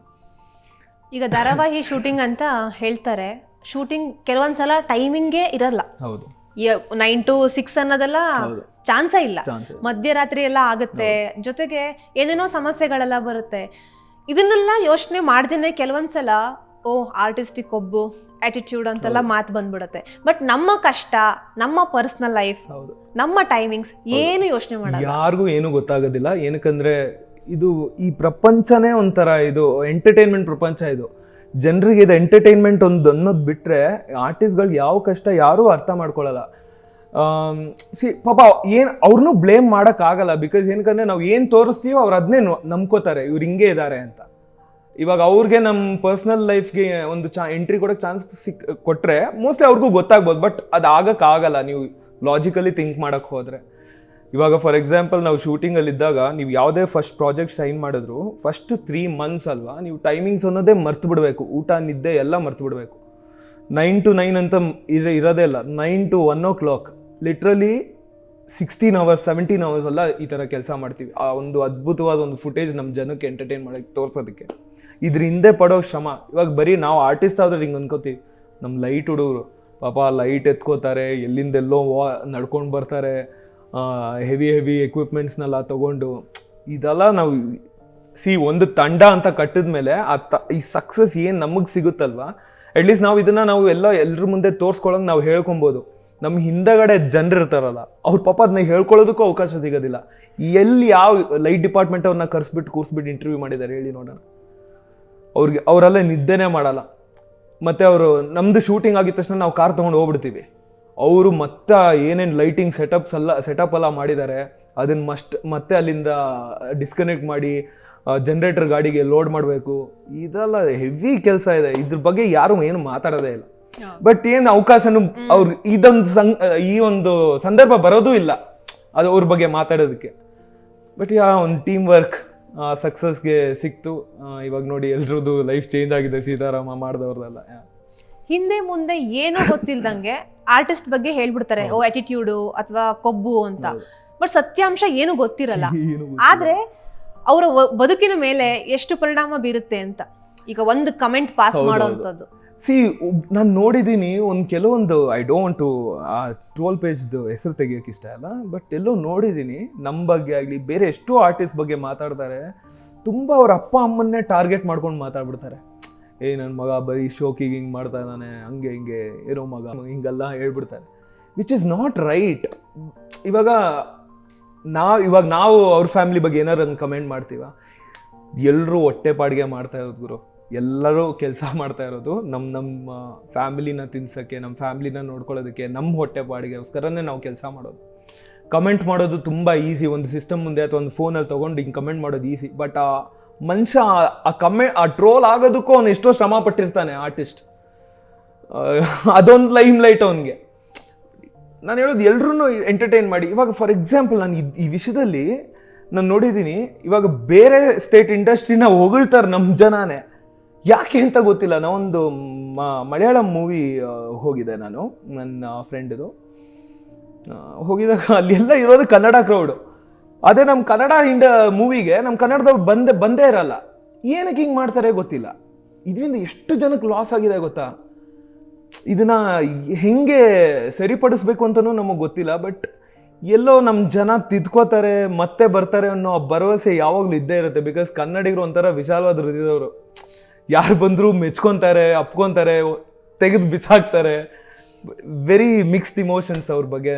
ಬಟ್ ಅವ್ರಿದ್ರೇ ನಾವು ಇರೋದು ಅಂತ ಒಂದು ಇದಿದೆ. ಬಟ್ ಈ ರೀತಿ ಕಮೆಂಟ್ಗಳಿಂದ ಎಷ್ಟೋ ಪ್ರಾಜೆಕ್ಟ್ಗಳು ಕೂಡ ಕೈ ತಪ್ಪಿ ಹೋಗುತ್ತಲ್ವಾ? ಓ ತುಂಬಾ ತುಂಬಾ. ನಿಮಗೇನಾದ್ರೂ ಆ ಥರದ ಅನುಭವ ಆಗಿದೆಯಾ? ಅಂದ್ರೆ ನಿಮ್ಮ ಬಗ್ಗೆ ಸುಮ್ಮನೆ ಏನೋ ಒಂದು ಮಾತಾಡಿ. ನನ್ನ ಬಗ್ಗೆ ಯಾರು ಏನು ಮಾತಾಡಿಲ್ಲ, ಬಟ್ ಮಾತಾಡೋರು ನಂಬೋದಿಲ್ಲ. ಬಿಕಾಸ್ ಏನಕ್ಕಂದ್ರೆ like I am very open book Padma ಅವರೇ. ನಾನು ಏನು ಮುಚ್ಚುಮರೆ ಇಟ್ಕೊಂಡು ಮಾತಾಡಲ್ಲ, ಅಥವಾ ನನಗಿರೋದೇ ತುಂಬ ಕಮ್ಮಿ ಸರ್ಕಲ್. ನಾನು ಯಾರ ಜೊತೆನೂ ನಾನು ಮಾತಾಡೋದು ಕಮ್ಮಿ ನಾನು. ಸೊ ನನ್ನ ಬಗ್ಗೆ ಏನು ಮಾತಾಡೋದಕ್ಕೆ ನಾನು ಅವಕಾಶನೇ ಕೊಡೋದಿಲ್ಲ. ಬಟ್ ನಾವು ಎಷ್ಟೇ ಹುಷಾರಾಗಿದ್ರು ಏನಾರು ಒಂದು ಲೂಪ್ ಹೋಲ್ ಹುಡ್ಕೊಂಡು ಬರ್ತಾರೆ, ಅದಿದ್ದೇ ಇರುತ್ತೆ. ಏನು ಮಾಡೋಕ್ಕಾಗಲ್ಲ. ಏನೋ ಅವರು, ನಾನು ಕೇಳ್ಕೊಳ್ಳೋದು ಇಷ್ಟೇ ಜನಕ್ಕೆ, ಈ ಕಮೆಂಟ್ ಮಾಡೋಕ್ಕೂ ಮುಂಚೆ ಅಥವಾ ಇನ್ನೊಬ್ಬರನ್ನ ಏನೋ ಒಂದು ಕೆಟ್ಟದಾಗಿ ಬೈಬೇಕು ಅನ್ನೋಕ್ಕೂ ಮುಂಚೆ ಫಸ್ಟ್ ಯೋಚನೆ ಮಾಡಿ. ನಿಮಗೂ ಒಂದು ಅಪ್ಪ ಅಮ್ಮ ಇರ್ತಾರೆ, ಅಕ್ಕ ತಂಗಿದಿರು ಇರ್ತಾರೆ, ಎಲ್ಲರೂ ಇರ್ತಾರೆ. ಬದುಕಕ್ಕೆ ಬಿಡಿ ಎಲ್ರೂ. ಪಾಪ ಎಲ್ಲರೂ ಮಾಡ್ತಾ ಇರೋದು ಹೊಟ್ಟೆಪಾಡಿಗೆ.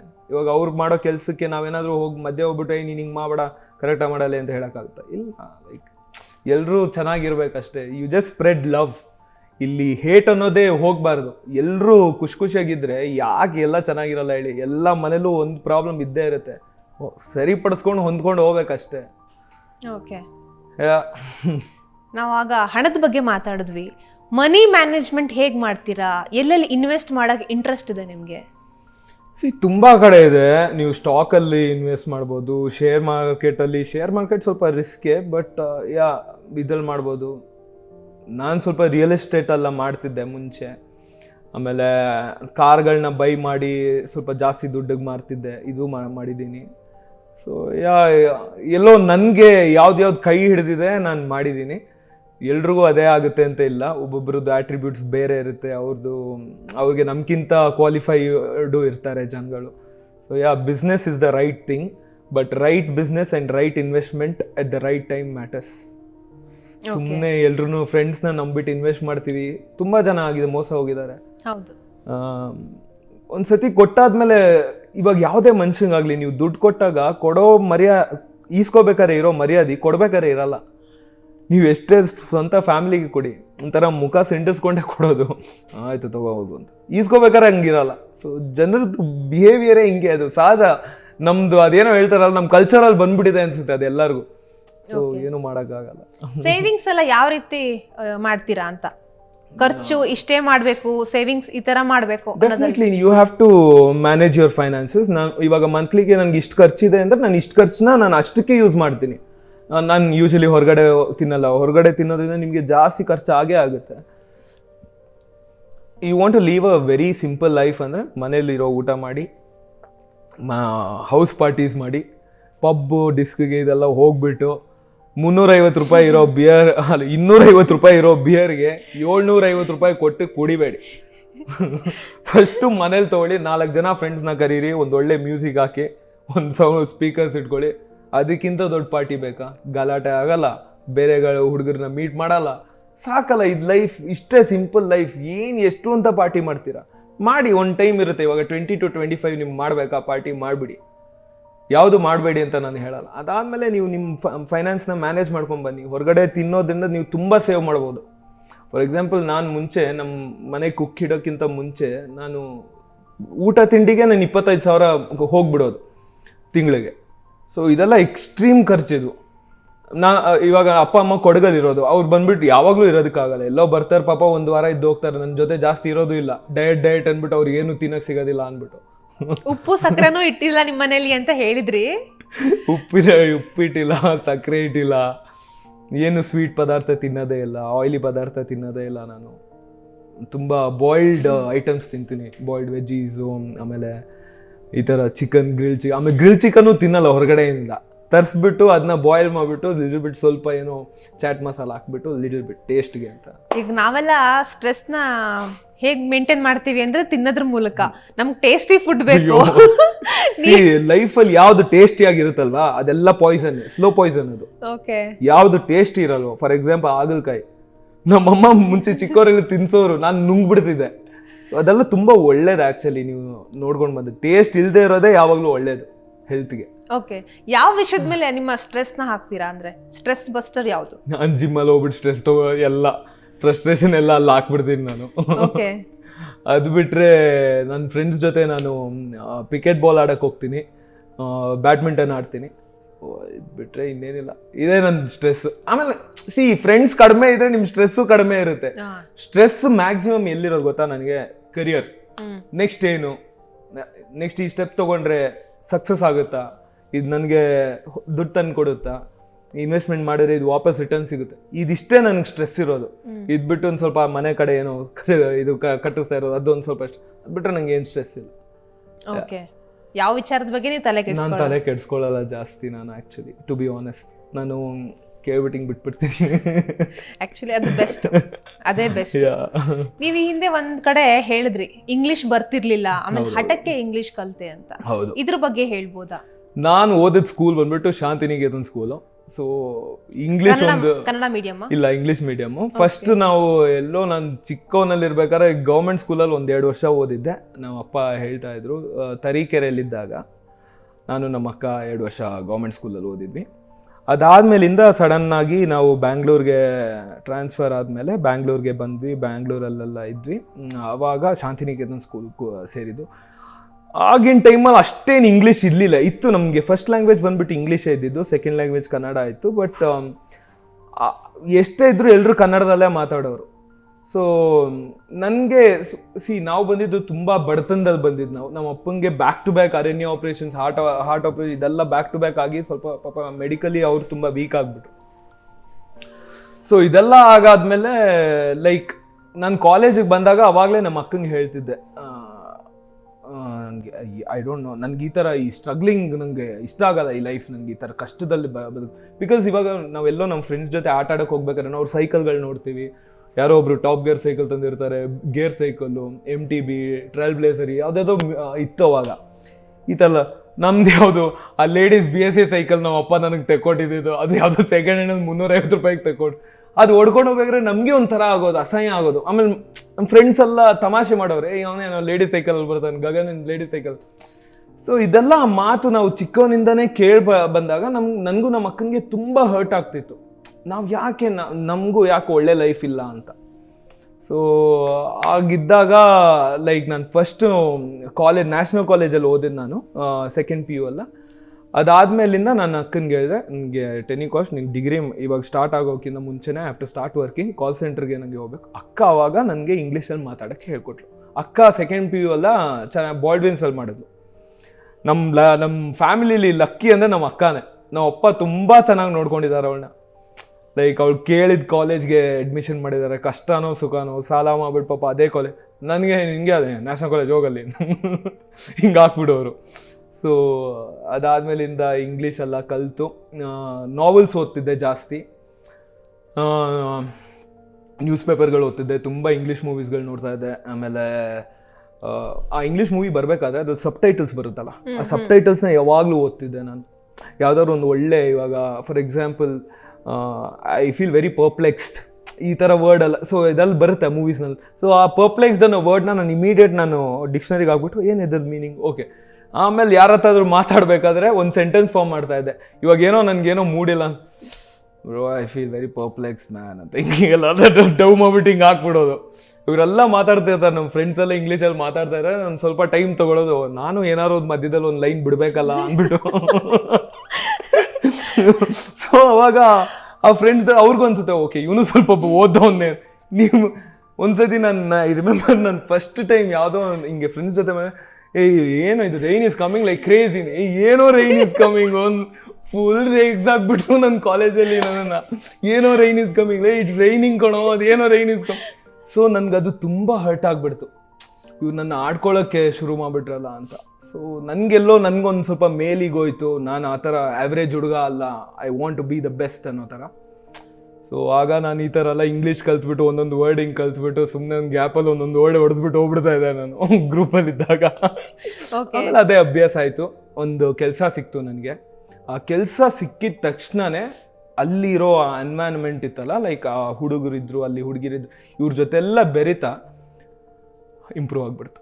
ಆ ನಿಮ್ಮ ಸರ್ಕಲ್ ಇದೆಯಲ್ಲ, ನೀವು ಯಾವ ಸರ್ಕಲಲ್ಲಿ ಇರ್ತೀರಾ, ಆಲ್ವೇಸ್ ನನ್ನ ಫ್ರೆಂಡ್ಸ್ಗೂ ಹೇಳ್ತೀನಿ, ಕಮ್ಮಿ ಫ್ರೆಂಡ್ಸ್ ಇಟ್ಕೊಳ್ಳಿ. ಆ ಸರ್ಕಲಲ್ಲಿ ನೀವು 4 ಜನ ತುಂಬ ಪಾಸಿಟಿವ್ ಮೈಂಡೆಡ್, ನಿಮ್ಮ ಗ್ರೋತ್ ಸಿಗುತ್ತೆ ಅವಾಗ. ಈ ನೆಗೆಟಿವ್ ಪೀಪಲ್ ಜೊತೆ ಯಾವಾಗಲೂ ಸ್ವಲ್ಪ ದೂರ ಇದ್ಬಿಡಿ. ಸೊ ಒಂದು ಒಳ್ಳೆ ಸರ್ಕಲ್ ಫ್ರೆಂಡ್ಸ್ ಇರ್ಬೇಕು ನಿಮಗೆ. ಓಕೆ. ಮಾತಾಡ್ಬೇಕಾದ್ರೆ ನಿಮ್ಮನ್ನ ಅವರು ಚೇಂಜ್ ಮಾಡ್ತಾರೆ. ಇದೆಲ್ಲ ನಿಮ್ಮ ಸರ್ಕಲಲ್ಲೇ ನಡೆಯೋದಿದೆ. ಯಾವುದು ಸ್ಕೂಲ್ ಕಾಲೇಜಲ್ಲೆಲ್ಲ ಇದೆಲ್ಲ ಹೇಳ್ಕೊಡಲ್ಲ. ಇದೆಲ್ಲ ನಿಮ್ಮ ಸ್ವಂತ ಬುದ್ಧಿಲೇ ಬರಬೇಕಿದು. ಯಾರು ಎಷ್ಟೇ ಹೇಳ್ಕೊಟ್ರು ಅದು ನಿಮಗೆ ಅದು ಒಳಗೆ ಹೋಗಲ್ಲ ಅದು. ಓಕೆ.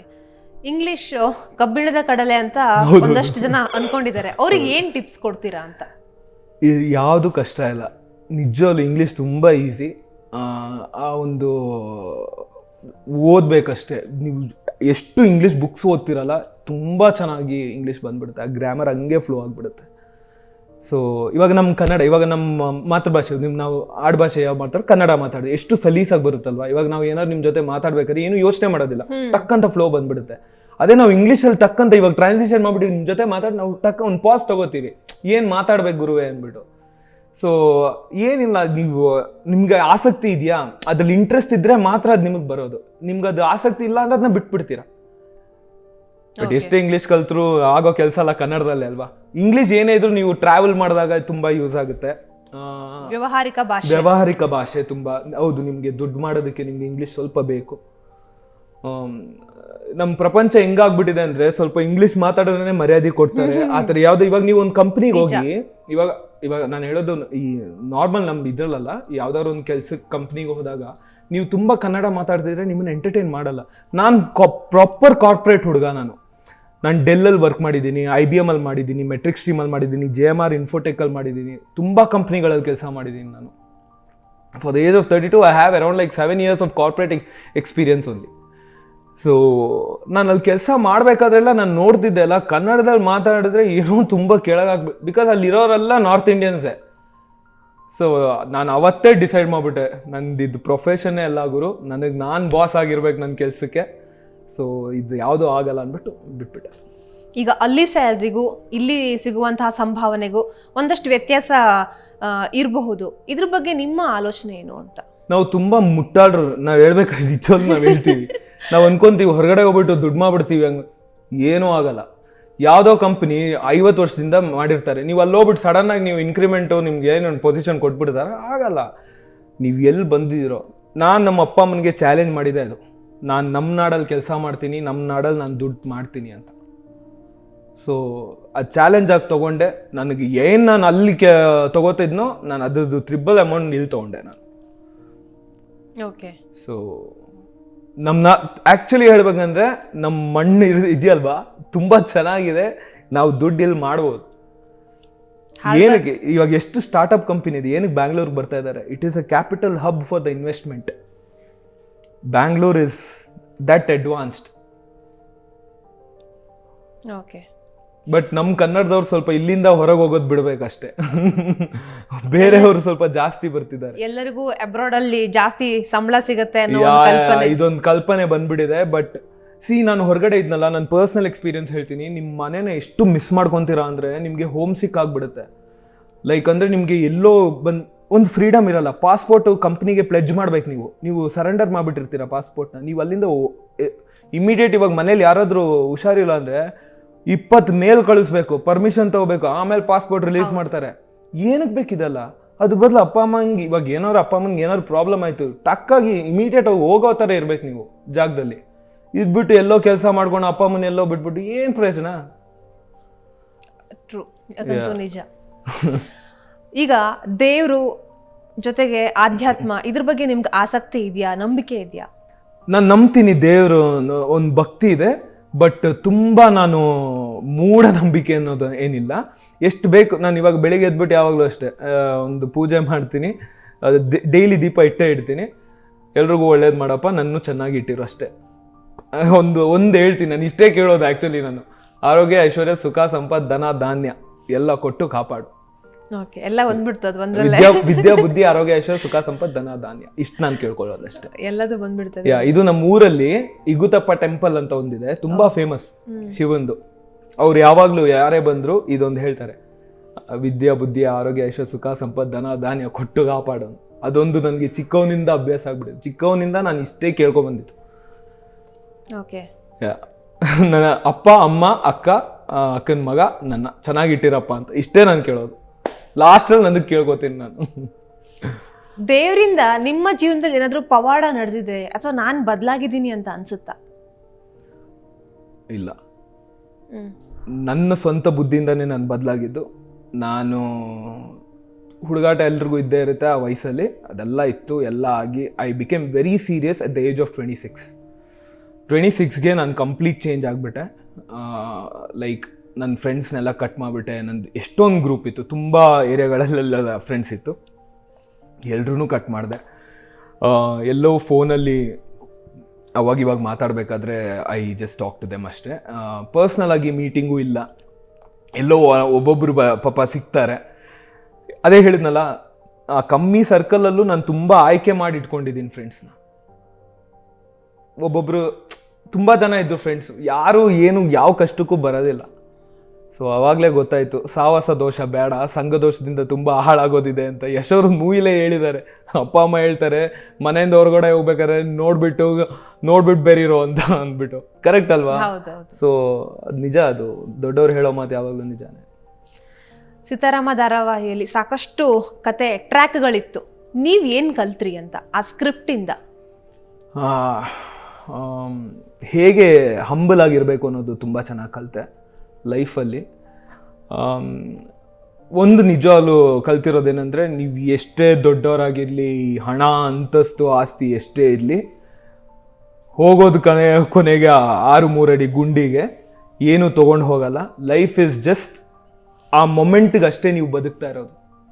ನೀವು ಆ್ಯಕ್ಚುಲಾಗಿ ಥಿಂಕ್ ಮಾಡಿದ್ರೆ ಲೈಫ್ ಇಟ್ಸ್ ಜಸ್ಟ್ ಒಂದು ಬದುಕು ಅಷ್ಟೇ. ನಿಮಗೆ ದೇವ್ರು ಕೊಟ್ಟಿರೋ ಇಷ್ಟು ಲೈಫ್ ಸ್ಪ್ಯಾನಲ್ಲಿ ನೀವು ಹಿಂಗೆ ಬದುಕಬೇಕು ಅಂತ ಅಷ್ಟೇ. ಅದು ಬಿಟ್ಟರೆ ಏನೂ ಇಲ್ಲ. ನಾವು ತುಂಬ ಕಾಂಪ್ಲಿಕೇಟ್ ಮಾಡ್ಕೋತೀವಿ, ನಾವು ತುಂಬ ಗ್ರೀಡಿ ಆಗಿಬಿಡ್ತೀವಿ. ಏನಾದ್ರು ಒಂದು ಚೆನ್ನಾಗಿ ಆದಾಗ ನಮ್ಗೆ ಇನ್ನೂ ಬೇಕು ಅನ್ನೋದು ಗ್ರೀಡಿನೆಸ್ ಬಂದ್ಬಿಡುತ್ತೆ. ನೀವು ಆ ಗ್ರೀಡಿನೆಸ್ ಇಟ್ಕೊಳ್ದೆ ನೀವು ಹಂಗೆ ಬದುಕೊಂಡು ಹೋಗಿ ತುಂಬ ನೆಮ್ಮದಿಯಾಗಿ ಬದುಕ್ತೀರ. ನೀವು ಶೋ ಆಫ್ ಮಾಡಿದಷ್ಟು ನಿಮಗೆ ನೆಕ್ಸ್ಟ್ ಶೋ ಆಫ್ ಮಾಡ್ತಾನೆ ಇರಬೇಕಾಗುತ್ತೆ ಲೈಫಲ್ಲಿ. ಇವಾಗ ನಾನು ಆರ್ಟಿಸ್ಟ್ ಲೈಫೇ ತೊಗೊಳ್ಳೋಣ ಫಾರ್ ಎಕ್ಸಾಂಪಲ್, ಬೇರೆ ಯಾರ ಲೈಫ್ ಬೇಡ. ನೀವು ಜನಕ್ಕೋಸ್ಕರ ಬದುಕೊಂಡು ಹೋದರೆ ನೀವು ಜನಕ್ಕೋಸ್ಕರ ಪ್ರೂವ್ ಮಾಡ್ಕೋತಾನೆ ಇರ್ತೀರ. ನಾನು ಹಿಂಗಿದ್ದೀನಿ, ಚೆನ್ನಾಗಿದೆ. ಅದು ಬಿಟ್ಟು ನಿಮಗೋಸ್ಕರ ಬದುಕಿ. ನಿಮ್ಗೇನು ಅನ್ಸುತ್ತೆ, ನಿಮಗೆ ಖುಷಿ ಪಡಿಸೋದು ಯಾರು ಇಂಪಾರ್ಟೆಂಟ್ ಆಗಿ? ಅಪ್ಪ ಅಮ್ಮ ಖುಷಿಯಾಗಿ ಪಡಿಸಿದ್ರೆ ಅದು ಪ್ರಪಂಚ. ಅವ್ರ ಆಶೀರ್ವಾದ ನಿಮಗೆ ಸಿಕ್ಕಿದ್ರೆ ಸಾಕು. ಅವ್ರಿಗಿಂತ ದೊಡ್ಡ ದೇವ್ರು ಎಲ್ಲೂ ಇಲ್ಲ. ಈಗ ಈ ಹಿಂದೆ ರಿಲೇಶನ್ಶಿಪ್ ಬಗ್ಗೆನೂ ನೀವು ಹೇಳಿದ್ರಿ. ಆಕ್ಚುಲ್ ಆಗಿ ಬ್ರೇಕಪ್ ಆದ್ಮೇಲೆ ಓವರ್ಕಮ್ ಮಾಡೋದು ನಿಜವಾಗ್ಲೂ ಈಸಿನಾ? ಅಥವಾ ತುಂಬಾ ಜನ ರಿಲೇಶನ್ಶಿಪ್ ಬ್ರೇಕಪ್ ಆದ್ಮೇಲೆ ಲೈಫೇ ಮುಗಿದೋಯ್ತು, ಇನ್ನೇನೂ ಇಲ್ಲ ಅನ್ನೋ ನಿರ್ಧಾರಕ್ಕೆ ಬರ್ತಾರೆ? ಏನಾಗುತ್ತಂದ್ರೆ, ನಾವು ನಮ್ಮ ಅಪ್ಪ ಅಮ್ಮ ನಮ್ಮನ್ನ ಸಾಕಿರ್ತಾರಲ್ಲ, ಅದನ್ನ ನಾವು ನೆನಪೇ ಇಟ್ಕೊಂಡಿರೋದಿಲ್ಲ. ನಾವು ಕಲರ್ಫುಲ್ ಪ್ರಪಂಚಕ್ಕೆ ಇಳಿದ್ಬಿಡ್ತೀವಿ ಕಾಲೇಜಿಗೆ ಬಂದಾಗ. ನಮ್ಮದೇ ದುನಿಯಾ, ನಾನೇ ಕಣೋಕಿ ಕಲ್ತ್ಕೊಂಡು ಇದೆಲ್ಲ ಆಗ್ಬಿಡುತ್ತೆ. ಸೊ ಲವ್ ಆಗ್ಬಿಡುತ್ತೆ. ಅವಾಗ ಪ್ರಪಂಚ ನಾವು ಇಷ್ಟಪಡೋದು ಇನ್ನೊಬ್ರನ್ನ, 3ನೇ ವ್ಯಕ್ತಿನ. ಸೊ ನಿಮ್ಮ ಎಫರ್ಟ್ ಎಲ್ಲ ನೀವು ಹಾಕ್ಬಿಟ್ಟಿರ್ತೀರ. ಇಲ್ಲಿ ನಿಮ್ಮನ್ನ 18 ವರ್ಷ ಸಾಕಿ ಬೆಳೆಸಿರ್ತಾರೆ. ಆ ಎಫರ್ಟ್ನ ನೀವು ನೋಡೇ ಇರಲ್ಲ. ನೀವೇನು ಅನ್ಕೊಂತೀರ, ಅಪ್ಪ ಅಮ್ಮ ಅಂದಮೇಲೆ ಆ ಜವಾಬ್ದಾರಿ ಅವ್ರು ಮಾಡಬೇಕು, ತಿರುಗಿಸಿ ನೀವು ಮಾಡ್ಬೇಕು ಅವ್ರಿಗೆ. ಅಪ್ಪ ಅಮ್ಮ ಬೆಳೀತಾ ಇದ್ದಂಗೆ ಅವ್ರ ವಯಸ್ಸು ಚಿಕ್ಕದಾಗ್ಬಿಡುತ್ತೆ. ಸೊ ಅವ್ರು ತಪ್ಪು ಮಾಡ್ತಾ ಹೋಗ್ತಾರೆ, ನೀವು ಅವ್ರನ್ನ ತಿದ್ದಬೇಕು. That is the beauty of life. It is a circle. ಹಿಂಗೆ ಹೋಗೋದು ಹಿಂಗೆ ಬರಲೇಬೇಕು. ಸೊ ನಾವು ಕಲರ್ಫುಲ್ ಪ್ರಪಂಚಕ್ಕೆ ಕಾನ್ಸಂಟ್ರೇಷನ್ ಕಡಿಮೆ ಇಟ್ಕೊಬೇಕು. ನಾನು when I was 26, the day I decided like this is what life is. Because ನಾನು ತುಂಬ ಓದ್ತಿದ್ದೆ. ಸೊ ಹಾಗಾಗಿ ನನಗೆ ಈ ಬುದ್ಧಿ ಬಂತು ಅಷ್ಟೇ, ಯಾರು ಹೇಳ್ಕೊಟ್ಟಿಲ್ಲ, ಏನಿಲ್ಲ. ಸೊ ನಾನು ಆಲ್ರೆಡಿ ಡಿಸೈಡ್ ಮಾಡಿದ್ದೆ, ನನ್ನ ಪ್ರಪಂಚನೇ ಅಪ್ಪ ಅಮ್ಮ, ಅಕ್ಕನ ಮಗ, ಇಷ್ಟೇ ನನ್ನ ಪ್ರಪಂಚ. ನಾನಿನ್ನ ಅವ್ರ ಅಪ್ಪ ಅಮ್ಮನ ಸೈಡ್ ರಿಲೇಟಿವ್ ಆಗಲಿ, ಅಮ್ಮನ ಸೈಡ್ ರಿಲೇಟಿವ್ ಆಗಲಿ, ಯಾರ ಹತ್ರ ಮಾತಾಡಲ್ಲ, ಕೇರು ಮಾಡಲ್ಲ. ಬಿಕಾಸ್ ನಾವು ಒಂದು ಟೈಮಲ್ಲಿದ್ದಾಗ ಅವರೆಲ್ಲ ನಮ್ಮ ಜೊತೆ ಹೆಂಗೆ ಆಟ ಆಡಿದ್ದಾರೆ ಅಂತ ನಮಗೆ ಗೊತ್ತು. ಸೊ ನನಗೆ ಯಾರ್ಯಾರನ್ನೆಲ್ಲಿಡ್ಬೇಕು ಅಲ್ಲಿ ಇಟ್ಬಿಟ್ಟಿದ್ದೀನಿ. ಇವಾಗ ನಾನು ಯಾರ ತಂಟೆಗೆ ಹೋಗಲ್ಲ, ನಮ್ಮ ಅಪ್ಪ ಅಮ್ಮನ ಯಾರ ತಂಟೆಗೆ ಹೋಗಲ್ಲ. ನಮ್ದಾಯ್ತು, ನಮ್ಗೆ ಅಷ್ಟೇ ಖುಷಿ. ನಾನು ಅದಕ್ಕೆ ಯಾವಾಗಲೂ ಹೇಳೋದು, ಫ್ರೆಂಡ್ಸ್ ಕಡಿಮೆ ಮಾಡ್ಕೊಳ್ಳಿ ಅಂತ. ಫ್ರೆಂಡ್ಸ್ ಕಡಿಮೆ ಇದ್ದಷ್ಟು ನೀವು ಮುಂದೆ ಹೋಗ್ತೀರಾ ಲೈಫಲ್ಲಿ. ಓಕೆ. ಈಗ ಸೀತಾರಾಮ ಧಾರಾವಾಹಿಯಲ್ಲಿ ವೈಷ್ಣವಿ ಗೌಡ ಅವರ ಮದುವೆ ಆಯಿತು, ಬೇರೆ ಬೇರೆ ಕಲಾವಿದರಿಗೂ ಬೇರೆ ಬೇರೆ ಪ್ರಾಜೆಕ್ಟ್ಗಳನ್ನ ಮಾಡಬಹುದು. ನಿಮ್ಮ ಪ್ಲಾನ್ ಹೇಗಿದೆ, ಏನು ಕತೆ ಅಂತ? ಮದುವೆನೂ ಬಗ್ಗೆ ಆಗಿರ್ಬೋದು, ಜೊತೆಗೆ ಸೀರಿಯಲ್ ಸಿನಿಮಾನೂ ಆಗಿರ್ಬೋದು. ಸದ್ಯಕ್ಕೆ ನಾನು ಯಾವ ಸೀರಿಯಲ್ ಒಪ್ಕೊಂಡಿಲ್ಲ, ಆಫರ್ಗಳು ಬರ್ತಿದೆ. ಬಟ್ ಬಿಕಾಸ್ ನಾನೊಂದು ಕತೆ ಹಿಂದೆ ಒಂದು 2 years ಇಂದಾನೇ ನಾವು ಒಂದು ಕತೆ ಬರಿತಾ ಇದ್ವಿ. ಅದು 65% ಕಂಪ್ಲೀಟ್ ಆಗಿದೆ, ಇನ್ನೂ ಒಂದು 35% ಇದೆ. ಅದು ತುಂಬ ಎಫರ್ಟ್ ಹಾಕಿ ಒಂದು ಡ್ರೀಮ್ ಪ್ರಾಜೆಕ್ಟ್ ಥರ ನಮ್ಮದು ಒಂದು ಟೀಮ್ ಇದೆ, ಮಾಡ್ತಾ ಇದ್ದೀವಿ. ಅಷ್ಟೇ ಅದ್ರ ಬಗ್ಗೆ ಡೀಟೇಲ್ಸ್ ಹೇಳೋಕ್ಕಾಗೋದು. ಅದು ಬಿಟ್ಟರೆ ವೆಬ್ ಸೀರೀಸ್ ಮಾಡಬೇಕು ಅಂತ ಒಂದು ಆಸೆ ಇದೆ. ಇನ್ನೊಂದು 2 ಮೂವಿ ಪ್ರಾಜೆಕ್ಟು ಮಾತುಕತೆ ಆಗ್ತಾ ಇದೆ. ಸೊ ಸದ್ಯಕ್ಕೆ ಪೈಪ್ಲೈನಲ್ಲಿದೆ, ಯಾವುದು ಇದಾಗುತ್ತೆ ಅಂತ ನಾನು ಹೇಳೋಕ್ಕಾಗಲ್ಲ. ಪೈಪ್ಲೈನಲ್ಲಿದೆ. ವೈಷ್ಣವಿ ಗೌಡ ಅವರ ಮದುವೆ ಆಯ್ತು, ಹೋಗಿದ್ರಾ? ಇಲ್ಲ, ಹೋಗೋಕ್ಕಾಗಿಲ್ಲ. ಗ್ಯಾರಂಟಿ ವೈಷ್ಣವಿ ಕೋಪ ಮಾಡ್ಕೊಂಡಿರ್ತಾಳೆ, ಕರೆದ್ಬಿಟ್ಟು ಬಂದಿಲ್ಲ ಅಂದ್ಬಿಟ್ಟು. ಬಿಕಾಸ್ ನಂದು ಮನೆದು ರೂಫಿಂಗ್ ಕೆಲಸ ನಡೀತಾ ಇತ್ತು. ನಮ್ಮ ತಂದೆಗೆ ಒಬ್ಬರೇ ಎಲ್ಲದಕ್ಕೂ ಓಡಾಡೋಕ್ಕಾಗಲ್ಲ. ಸೊ ನಾನು already May 25th or 6th ನಾನು ಕೂರ್ಗಿಗೆ ಹೋಗಿದ್ದು. ನಾನು ಬಂದಿದ್ದೆ ನಿನ್ನೆ ರಾತ್ರಿ. ಸೊ ಹೋಗೋಕ್ಕಾಗಲಿಲ್ಲ. ಓಕೆ, ಕೊನೆಯದಾಗಿ ವೀಕ್ಷಕರಿಗೆ ಏನು ಹೇಳ್ತೀರಾ? ವೀಕ್ಷಕರಿಗೆ ಹೇಳೋದು ನಾನು ಇಷ್ಟೇ, ಎಲ್ರೂ ಖುಷಿಯಾಗಿ ಸಪೋರ್ಟ್ ಮಾಡಿ ಬೆಳೆಸಿ, ಟ್ರೋಲ್ ಮಾಡೋಕ್ಕೆ ಹೋಗಬೇಡಿ. ಪಾಪ ಎಲ್ರದ್ದು ಬದುಕಿರುತ್ತೆ. ಕೆಟ್ಟ ಕಮೆಂಟ್ ಮಾಡೋಕ್ಕೂ ಮುಂಚೆ ನಿಮಗೂ ಒಂದು ಫ್ಯಾಮಿಲಿ ಇರುತ್ತೆ ಅಂತ ನಾನು ಕೇಳ್ತೀನಿ. ತುಂಬ ರೆಸ್ಪಾನ್ಸಿಬಲ್ ಆಗಿ ನಡ್ಕೊಳ್ಳಿ. ಸಿಟಿಸನ್ಸ್ ಇರ್ಬೋದು. ಈಗ ನಾನು ಏನಕ್ಕೆ ರೆಸ್ಪಾನ್ಸಿಬಲ್ ಆಗಿ ಹೇಳ್ತೀನಿ ಅಂದರೆ, ಲೈಕ್ ಫಾರ್ ಎಕ್ಸಾಂಪಲ್ ಇವಾಗ ಈ RCB ಇದೆಲ್ಲ ಆಯಿತು, ಪಾಪ 11 ಜನ ಹೋದರು, ತುಂಬ ಬೇಜಾರಾಗುತ್ತೆ. ಸೊ ಅಪ್ಪ ಅಮ್ಮ ಅದ್ರ ಬದಲು ಟಿ ವಿಲಿ ನೋಡ್ಕೊಂಡು ಕೂತಿದ್ರೆ ಎಷ್ಟು ಚೆನ್ನಾಗಿರ್ತದೆ. ಪಾಪ ಅಪ್ಪ ಅಮ್ಮ ಎಷ್ಟು ಕಷ್ಟಪಟ್ಟಿರ್ತಾರೆ, ಅವ್ರನ್ನ ಬೆಳೆಸಿ, ಒಂದು ಓದಿಸಿ, ಒಂದು ಮಟ್ಟಿಗೆ ತೊಗೊಬರೋಕ್ಕೆ. ಪಾಪ ಜೀವನೇ ಹೊಟ್ಟೋಯ್ತು. ಎಲ್ಲ ಯಂಗ್ಸ್ಟರ್ಸ್ ನೋಡಿದ್ರೆ ಎಷ್ಟು ಬೇಜಾರಾಗುತ್ತಲ್ವ. ಸೊ ಅದಕ್ಕೆ ನೀವು ಪ್ರತಿಯೊಂದು ಹೆಜ್ಜೆ ತೊಗೋಬೇಕಾದ್ರೆ ತುಂಬ ಸೆನ್ಸಿಟಿವ್ ಆಗಿ ತೆಗೀರಿ. ಬಿಕಾಸ್ ನೀವು ಒಂದು ತೊಗೊಳ್ಳೋ ಹೆಜ್ಜೆಯಿಂದ ಹಿಂದೆಗಡೆ ನಿಮ್ಮ ಅಪ್ಪ ಅಮ್ಮ ಇರ್ತಾರೆ, ಎಲ್ಲರ ಆಶೀರ್ವಾದ ಬೇಕಾಗುತ್ತೆ. ಅವ್ರನ್ನೆಲ್ಲ ನೋಡ್ಕೋಬೇಕಾಗಿರೋದು ನೀವೇ. ಸೊ ಹುಷಾರಾಗಿರಿ, ಎಲ್ಲರೂ ಖುಷಿಯಾಗಿರಿ. ಇಷ್ಟೊತ್ತು ಏಷ್ಯಾನೆಟ್ ಸುವರ್ಣ ನ್ಯೂಸ್ ಜೊತೆಗೆ ಧಾರಾವಾಹಿ ನಟನೆ, ಧಾರಾವಾಹಿ ಜೊತೆಗೆ ಬದುಕಿನ ಸಾಕಷ್ಟು ವಿಷಯಗಳನ್ನು ಹಂಚ್ಕೊಂಡಿದ್ದೀರಾ. Thank you so much. ನಿಮ್ಮ ಮುಂದಿನ ಜೀವನಕ್ಕೆ ಒಳ್ಳೆಯದಾಗಲಿ. ಆದಷ್ಟು ಬೇಗ ನೀವು ಅಂದ್ಕೊಂಡಂತಹ ಕನಸು ಈಡೇರಲಿ ಅಂತ ಹಾರೈಸ್ತೀವಿ. Thank you so much Padma ಅವರೇ. ನಿಮಗೂ ಅಷ್ಟೇ ಆಲ್ ದ ಬೆಸ್ಟ್. ನಿಮ್ಮ ತಂಡಕ್ಕೂ ಅಷ್ಟೇ, ಪ್ರತಿಯೊಬ್ಬರಿಗೂ thank you so much for having me here. ಎಲ್ರಿಗೂ ಒಳ್ಳೆಯದಾಗಲಿ. Thank you. ಎಸ್, ಈ ರೀತಿಯ ಕಂಟೆಂಟ್ಗಳಿಗಾಗಿ Asianet Suvarna news website, Facebook, Twitter, ಯೂಟ್ಯೂಬನ್ನು ಫಾಲೋ ಮಾಡೋದನ್ನು ಮರಿಬೇಡಿ. ಜೊತೆಗೆ ಕಮೆಂಟ್ಗಳ ಮೂಲಕ ನಿಮ್ಮ ಅಭಿಪ್ರಾಯವನ್ನು ತಿಳಿಸಿ. Thank you.